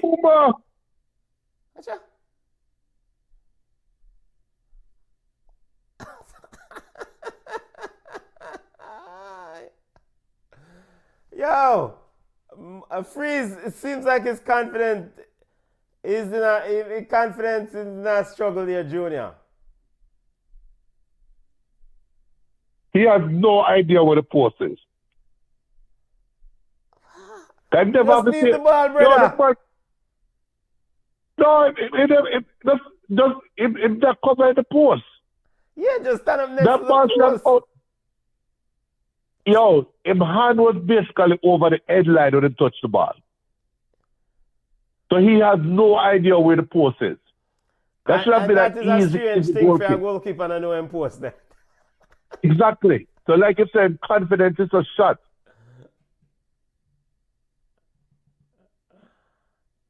Dangerous corner kick here for Costa Rica.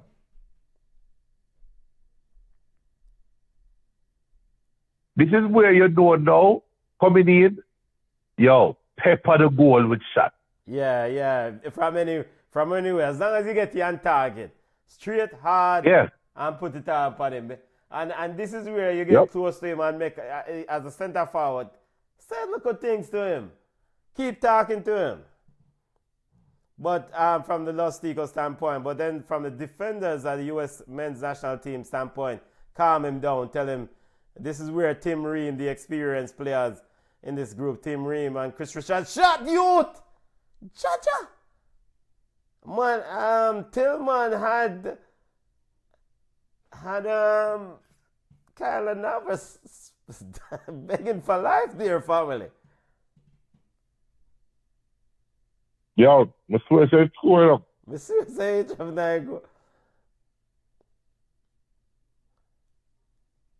U.S.A. ready in a sub.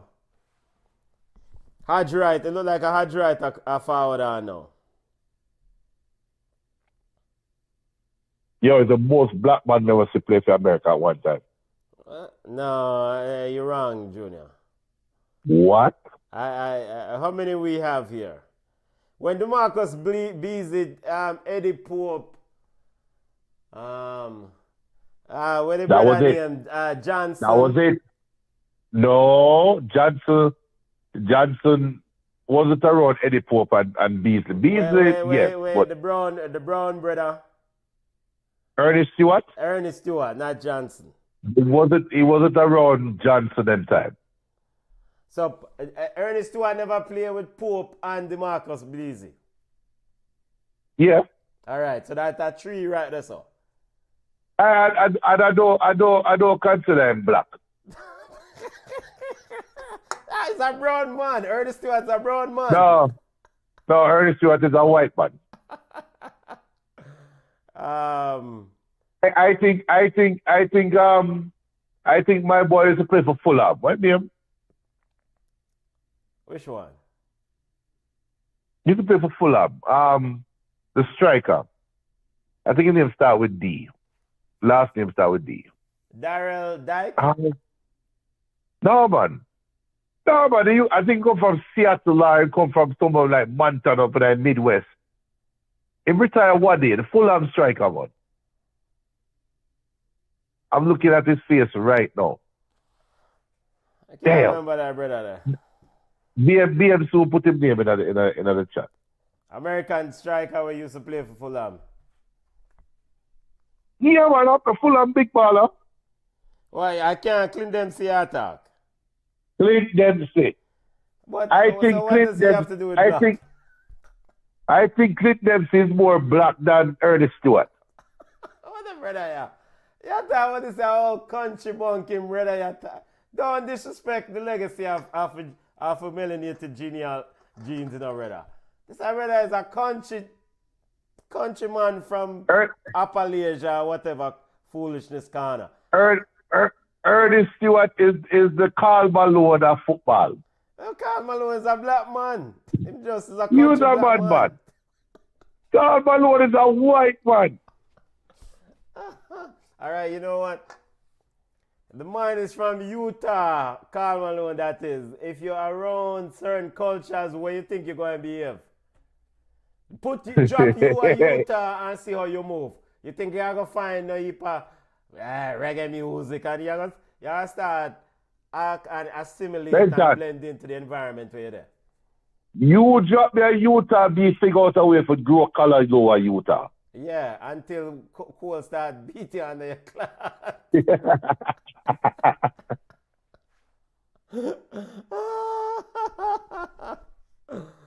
Big up legendary Karl Malone. Big up yourself.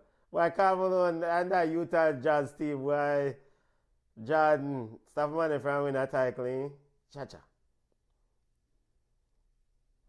I know Jordan do it, it's Brian Russell did it. Well, you don't consider Brian Russell a black man either. BM No, says these are the views man. of Junior, not BallChat. That is important. Yes. This is the yo back heel Paco Alcazar.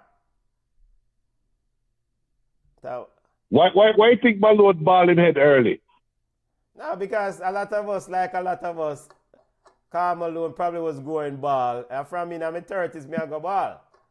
So it just If ball no head people early. to the if we hear they were straight. And Andy Williams did there Utah too. And him never link up with Karl Malone. And we Andy Williams make some comments sometimes. We wonder. Big up to Andy. Hopefully him all right, and hopefully his wife is doing well. We know that she got through a whole heap of vibes with cancer and thing, you know. Well, big up to Andy, and hopefully Andy is coaching. Because I know he was part of assistant coaching staff. I actually think he was on the Utah Salt Lake MLS team coaching staff for a while. Yo, a one man around with 3 players. No US player can't take the ball from the man. I don't want to foul him. So why you not foul him from early? You don't have to foul him in the box. I mean, with them man watch Claude Makaleli and N'Golo Kante. Kick him down and move on with your life. Or them no watch Pepe or Sergio Ramos. The game has definitely shifted immensely, Junior. Pochettino now ready in another sub to try to wrestle back control. It's predominantly the last 15 or 20 minutes, all Los Ticos, all Costa Rica. All Costa Rica, and the midfield is non-existent for America. They actually look tired to me. They actually look tired to me. Why, Junior? Pochettino can't lose this game, you know. Wait over Sirius FM if him lose this game. With London Donovan and who have show over there. What are them? Miola. And Alexi Lalas, the state of the United States. Eric, go with Pochettino if he lose this ball game. You know, Eric Ronaldo and Miola have a beef.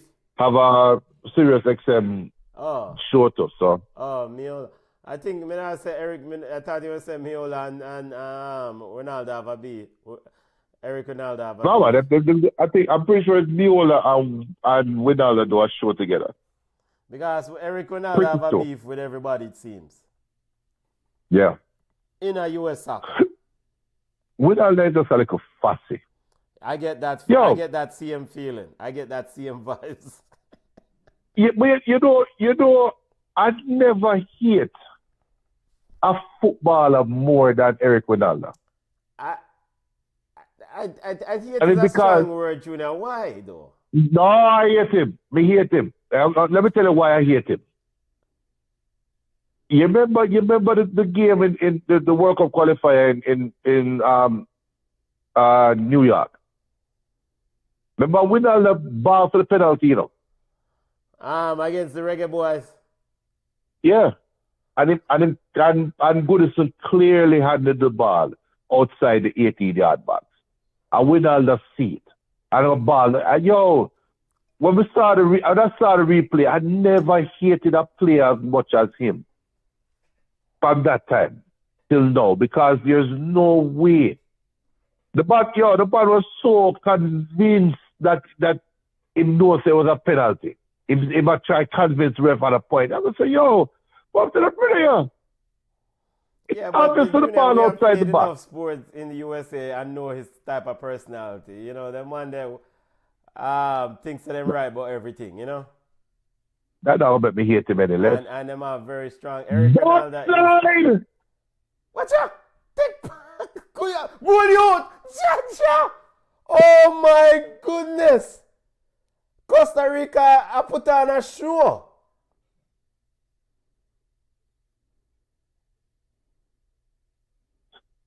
Yo, the keeper was just a passenger to that shot. Hey, the ball hit the post. The ball hit the post and went back in play, and the keeper don't turn his head back. And the third event. That's so hard. The third. Yo, all Costa Rica, Los Ticos. Let me yell out to the Los Ticos family. Big up to all Los Ticos watching and all Las Ticas watching. Big up. Make sure you subscribe. But you're talking about Jesse Marsh. I wanted to play against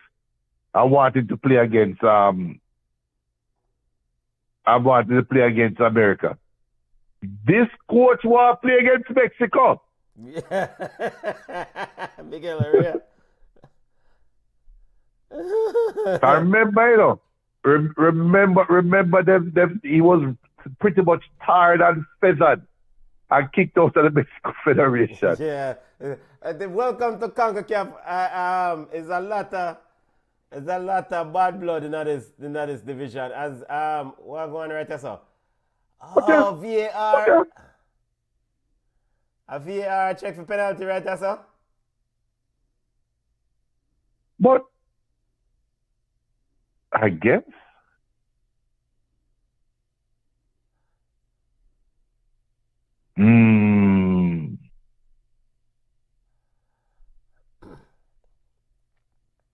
Let me see it again.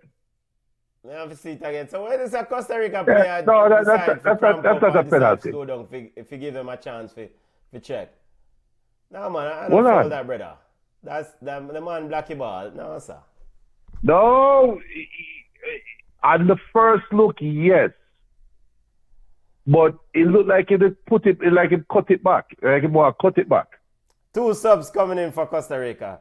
VAR review still in progress. BM says Eric Ronaldo is a character. I never liked him from he scored that thieving penalty against Jamaica in 1998 campaign. See it? See it, Ronaldo, man. I don't, you know, and this player, I hate him, then I like him, then I start hate him again. Alexi Lalas. Alright, when he did that play Jamaica, I mean, it seemed like a youth who just easy going, you know, but now him just turned into a chat pay rubbish for the people on TV. No, but on his way to Jamaica, he, the first game, that was the semi-final round. Was it? No, not the semi-final, the final round. The USA first holding game. on for penalties here, Junior. It's all Costa Rica. Yeah? But how can, USA don't want to go penalties. You don't want to go penalties with Matt Freeze versus Keylor Navas. Well, Sorry, Junior, go ahead. Pochettino better rise up the ghosts of the past. But I think, if memory serves me correctly, that was the first game of the final round. It was against America.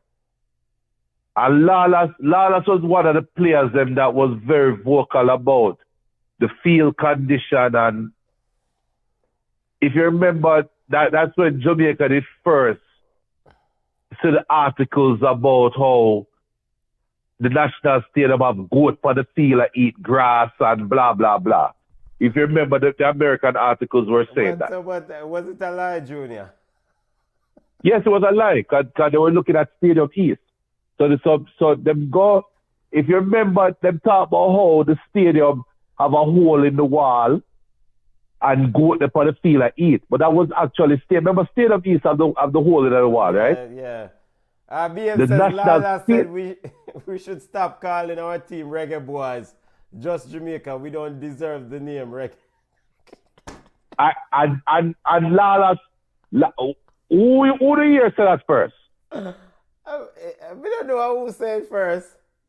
Me. I've been saying to stop calling them Reggaeboyz. Reggaeboyz was in 1998. That's done. It's over. Yeah, but we don't listen when you're talking. We just kind of do what we are doing and keep it moving. Hey, BM, give him a credit, man. I've been saying that. USA took off Ajiman as we head towards added time family. This looked like it might be a straight penalty as American player is down. Tillman is down. Oh, he's back up. 3 minutes added time. Yeah, definitely going to penalty. Unless America can find a lucky goal at the end. Remember, America always good for that lucky goal. Yeah, I mean, well, the previous edition of USA against the Reggaeboyz. You remember that goal that Matthew Hop scored as USA into the box shot and almost Tillman with a Tillman have some potential, but him not have vision.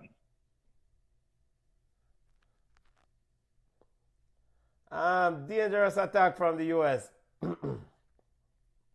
Corner kick.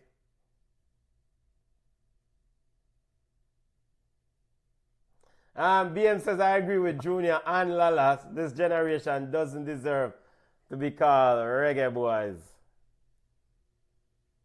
He earned it, man. Yeah, but if we just treat the name like, if we treat the players from 1998 and that team and that journey as just regular, then it's just, anybody can take it and run with the name, right? But that's why, look, the greatest show on turf. You know what the greatest show on turf is? St. Louis Rams Super Bowl team. St. Louis Rams. That 98 St. Louis Rams team. Yeah, but we don't watch fat man sport, We just but there are names that are synonymous with certain eras. You have the Bad Boys. Detroit Piston. You know that. But you're not going to hear them say the current Detroit Pistons. They're not call them Bad Boys. You don't call the current LA Rams the greatest show on turf. No, that is a certain team. That's a certain moniker for a certain group of players. So this is why Reggaeboyz should reserve. Reggaeboyz are 98. All right, so going forward, we're going to call them Jamaica men's national team. The Jamaica men's JMNT. But every team have a nickname. So if the Jamaican men's national team, what would be their nickname? Panama name Los Caleneros. Costa Rica name Los Jamaica, no. USA No matter with that. name our Stars and Stripe. what the Jamaican men's national team is, and as we head towards penalty family? I don't know. Does every team have a nickname? All right, so that's a good. All right. So is there a team out there that have a nickname, but still have a team within that team, an era within that team that have their own name? That's a good trivia question, no? Well, yeah, I'm going to figure it out. A Reggaeboyz nickname they But- have on a Wikipedia, brother. But England when name you Three think- Lions or whatever. No, And but that that's decide synonymous with outside. the flag. But that's synonymous with the flag. Yeah, but it Um, just nickname. You know, Costa Rica name Los Ticos. Something about that country or culture kind of have a Italian name, Rossinieri. He have a nickname. Yeah, you need a nickname for your brand, brethren. You can't. By the way, I wonder if them copyright the Reggaeboyz name. I'm pretty sure they have. I hope they did. I'm pretty sure they have. You know, penalties, family. We're heading into penalties. Shootout. Who do you have in this penalty shootout, family? I mean, America. We know America will win. yeah. I mean, it seems too obvious that Keylor Navas and Costa Rica would win it, but somehow America will figure a way to win it. Yeah. Just like when they figure out a way for game end 2-2. Yeah, but I mean, all that figuring out, kick a ball. People are kick ball. Yeah. You know, where But did it then go wrong? this- They had a this- 2-1 lead. USA, that is. Costa Rica They came got from tired. behind. Of course, Costa Rica took the lead, and USA then took the lead. So where did it went wrong for Mauricio Pochettino team? Assuming that Pochettino is not a tactical change. Because we don't know if it's a tactical change or if it is a fitness thing.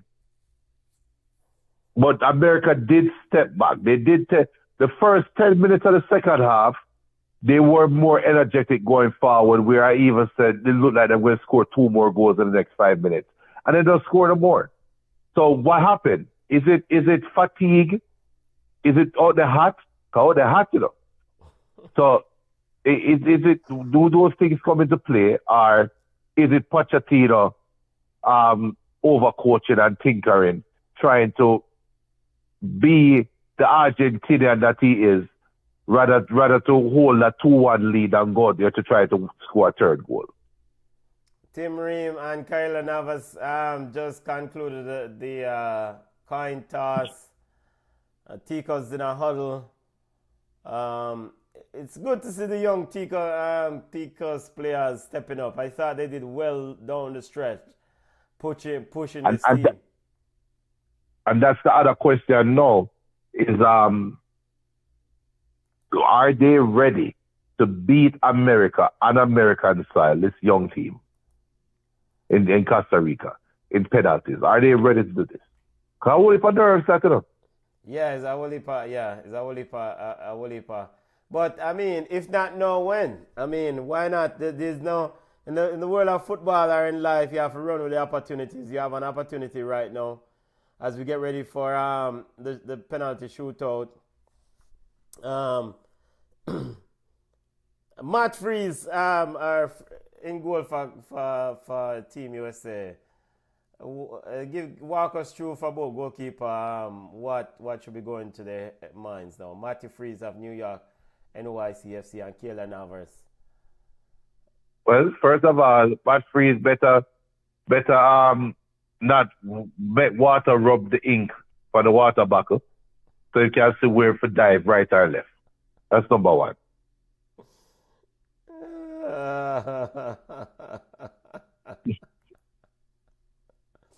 Matt Freeze better stay on top of it because, yo, as we're getting ready to start up,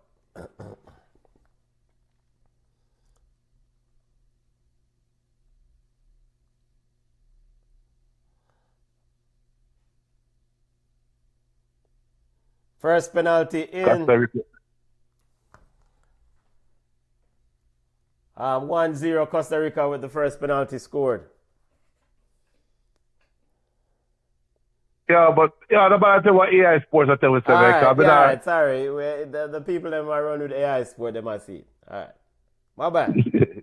Alright, just turn off your phone, cause come on, have a faster internet to where she I run with. Here comes Costa Rica first penalty. According to FS1's coverage. Oh, what a bad penalty. right down that's such a poor penalty. Yo, hey, come like when you watch Cavalier and Mount Pleasant in a shootout one day. Yeah.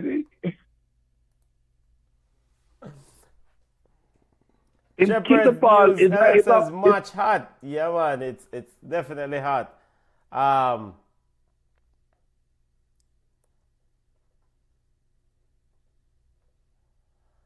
People, we're in the second penalty shootout for today's Tyler. Wait, Tyler Adams that? Man, like him again in the age family. No, if that's a pull up. What the fool? I want to backside this. I know Keelan Navas not save that penalty. What kind of easy penalty?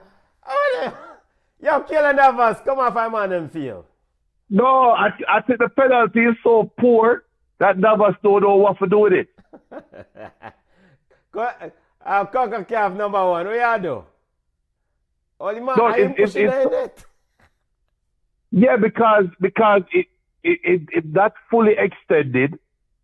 So that was like you don't know what to do. I'm pushing the net.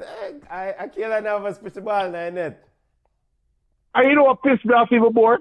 Tyler Adams walk off like it's he was no big struck deal. like he almost missed a penalty. Yeah, it's no big deal. You have to make people earn them goal, earn them stripe, that's all. Lord of mercy. Yeah. I'm gonna beat in chest.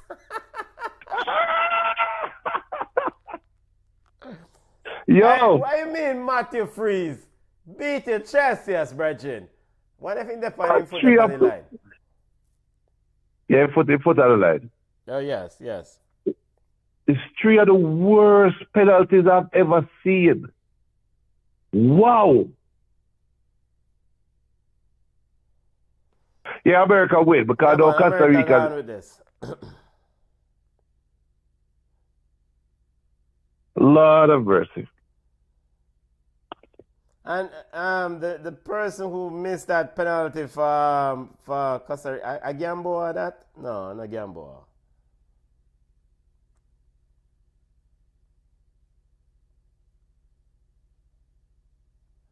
Let me see.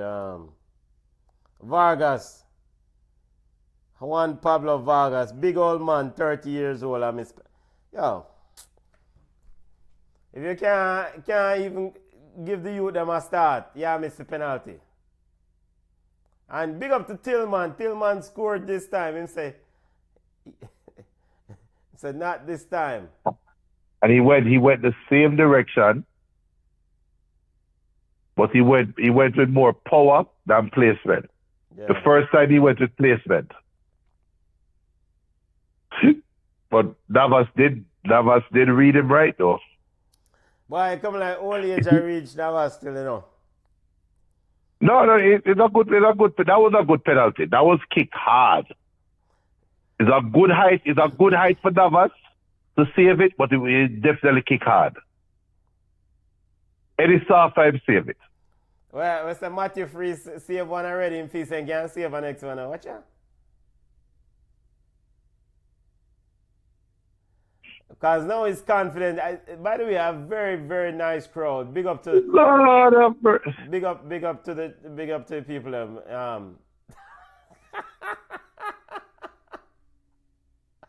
Banter, that's some of the worst penalty I've ever seen taken. How he missed that?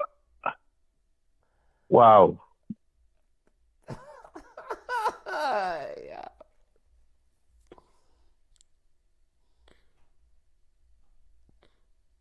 Miguel Herrera, stop thinking about Mexico. I don't think you're making it to the family. You know, you won't be seeing Mexico. Javier Aguirre is Mexico, and Rafa Martin. Wait, a Greg Burrell to that. Yep. By the way, Steve Berhalter's son. McClaren was at the Reggae Girls game today. Who knows? How about the scout? Well, might as well and support the Reggae Girls. Lord of mercy. Field goal. All right, 2-2 family. Both teams have missed a penalty each. Well, so Berhalter Pitney missed the penalty. Sir Junior Berhalter.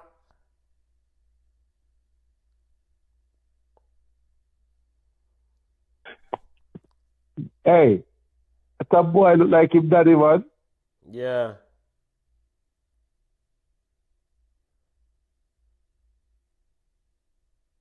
Hey, Pochettino gonna beat him.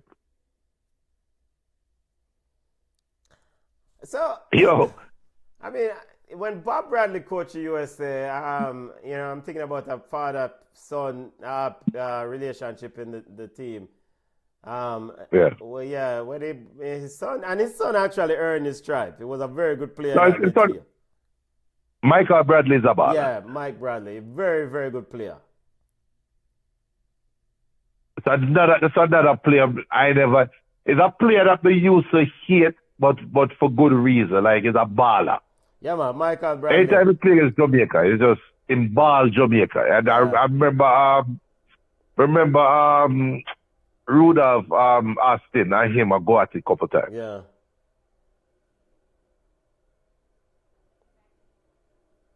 So we are 3-3 in PKs now.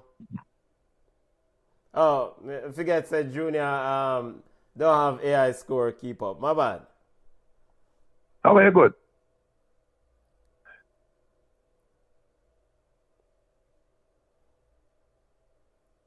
Body I pray. Well, Keelan Navas can't save one penalty, brother. I'm move like Shaquille and Davis and Mount Pleasant.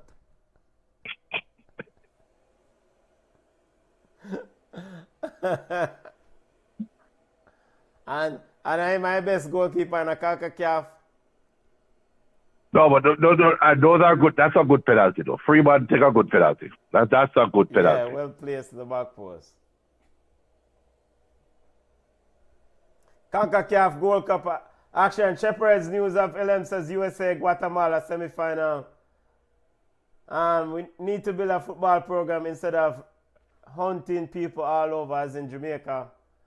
I guess that's a prison. BM said Navas just worthless. That is blasphemy. That is an absolute. Watch out this, brother. Yeah. USA gone, family. USA gone. This brother, yeah, where mother?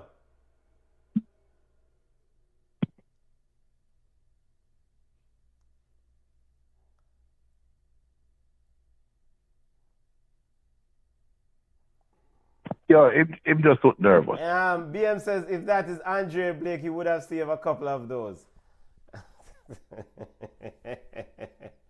It's blasphemy. Can't this CONCACAF go number one. Yeah, like a ball him look like him. Hey, it's a very nervy thing, you know. Lord of mercy. Lord of mercy. It's straight at the goalkeeper. And look at Match Freeze. Match Freeze just.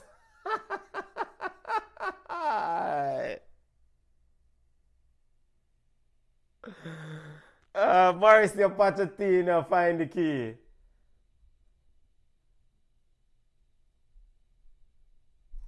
Yo, the man kicked the ball to the man's face.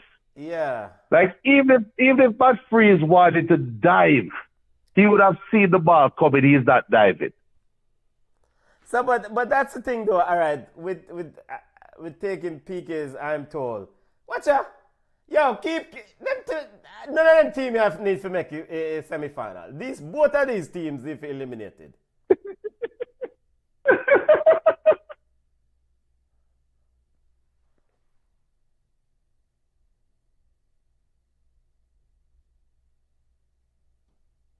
So now we have a VAR review of this Subakela Navas there.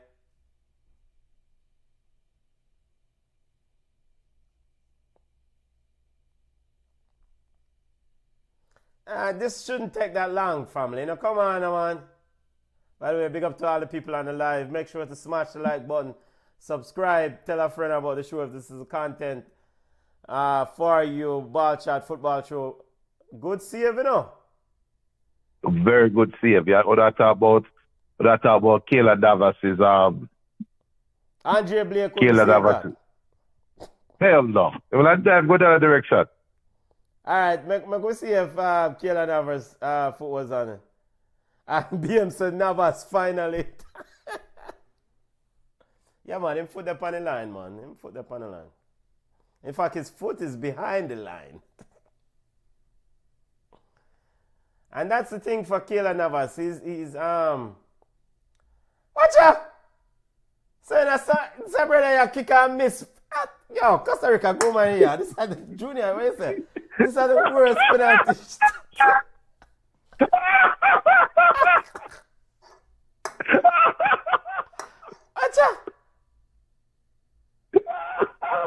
And again, we talk about the kids of Costa Rica. Will they be ready for a moment like this? BM says Andre Blake is the best keeper in CONCACAF, no doubt. I'm not so certain. Well, me see who I won't see I score goals for them what here.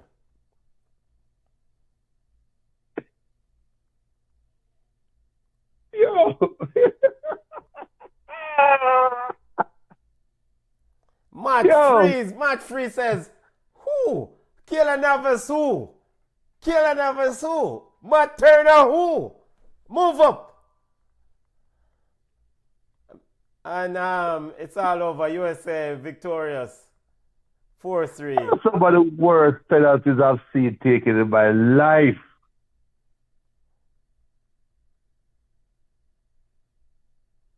My God. As Shepherd says, USA Guatemala semi-final. By the way, that game are going to be packed. Because Guatemalan fans are going to dig up tickets left, right, and center. That's going to be a very good game.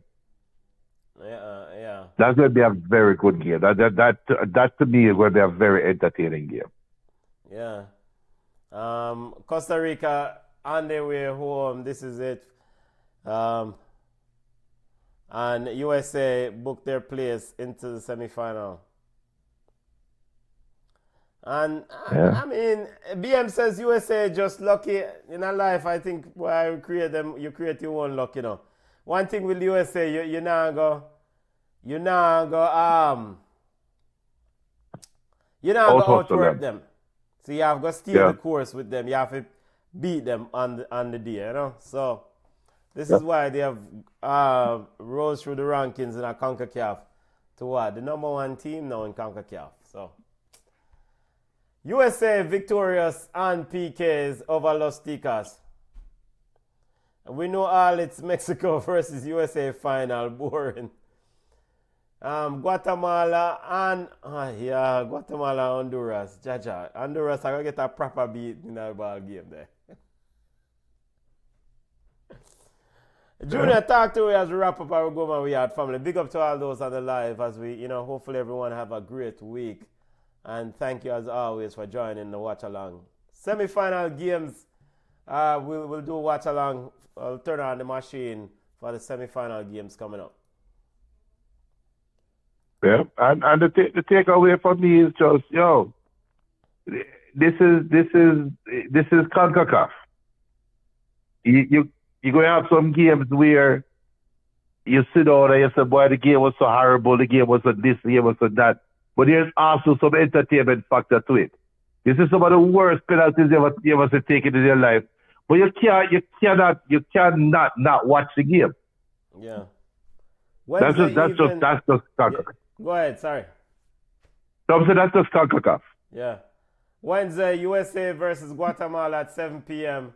and Mexico versus Honduras at 10 p.m. We don't care about the Mexico-Honduras game because we know that are already beaten. We'll watch the Guatemala-USA game because based on where Guatemala are going, we'll turn on the machine and see if that game is worth doing a watch-along for it.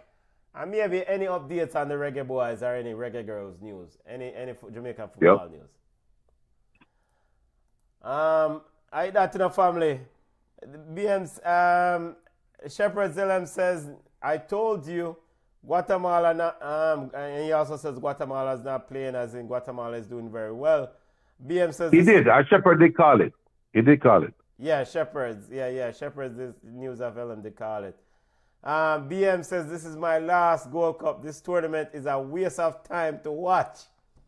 What will you watch instead, BM? Club World Cup. Club World Cup are dopey bad foolishness. Time for go, man, we had. Connect with us on Instagram or on Blue Sky at BallChat Podcast. We're on Facebook at BallChat. On TikTok, BallChat_podcast. Have a safe week, family. And see yourself, take care of each other while out on the road. Yo, we're going on the road now.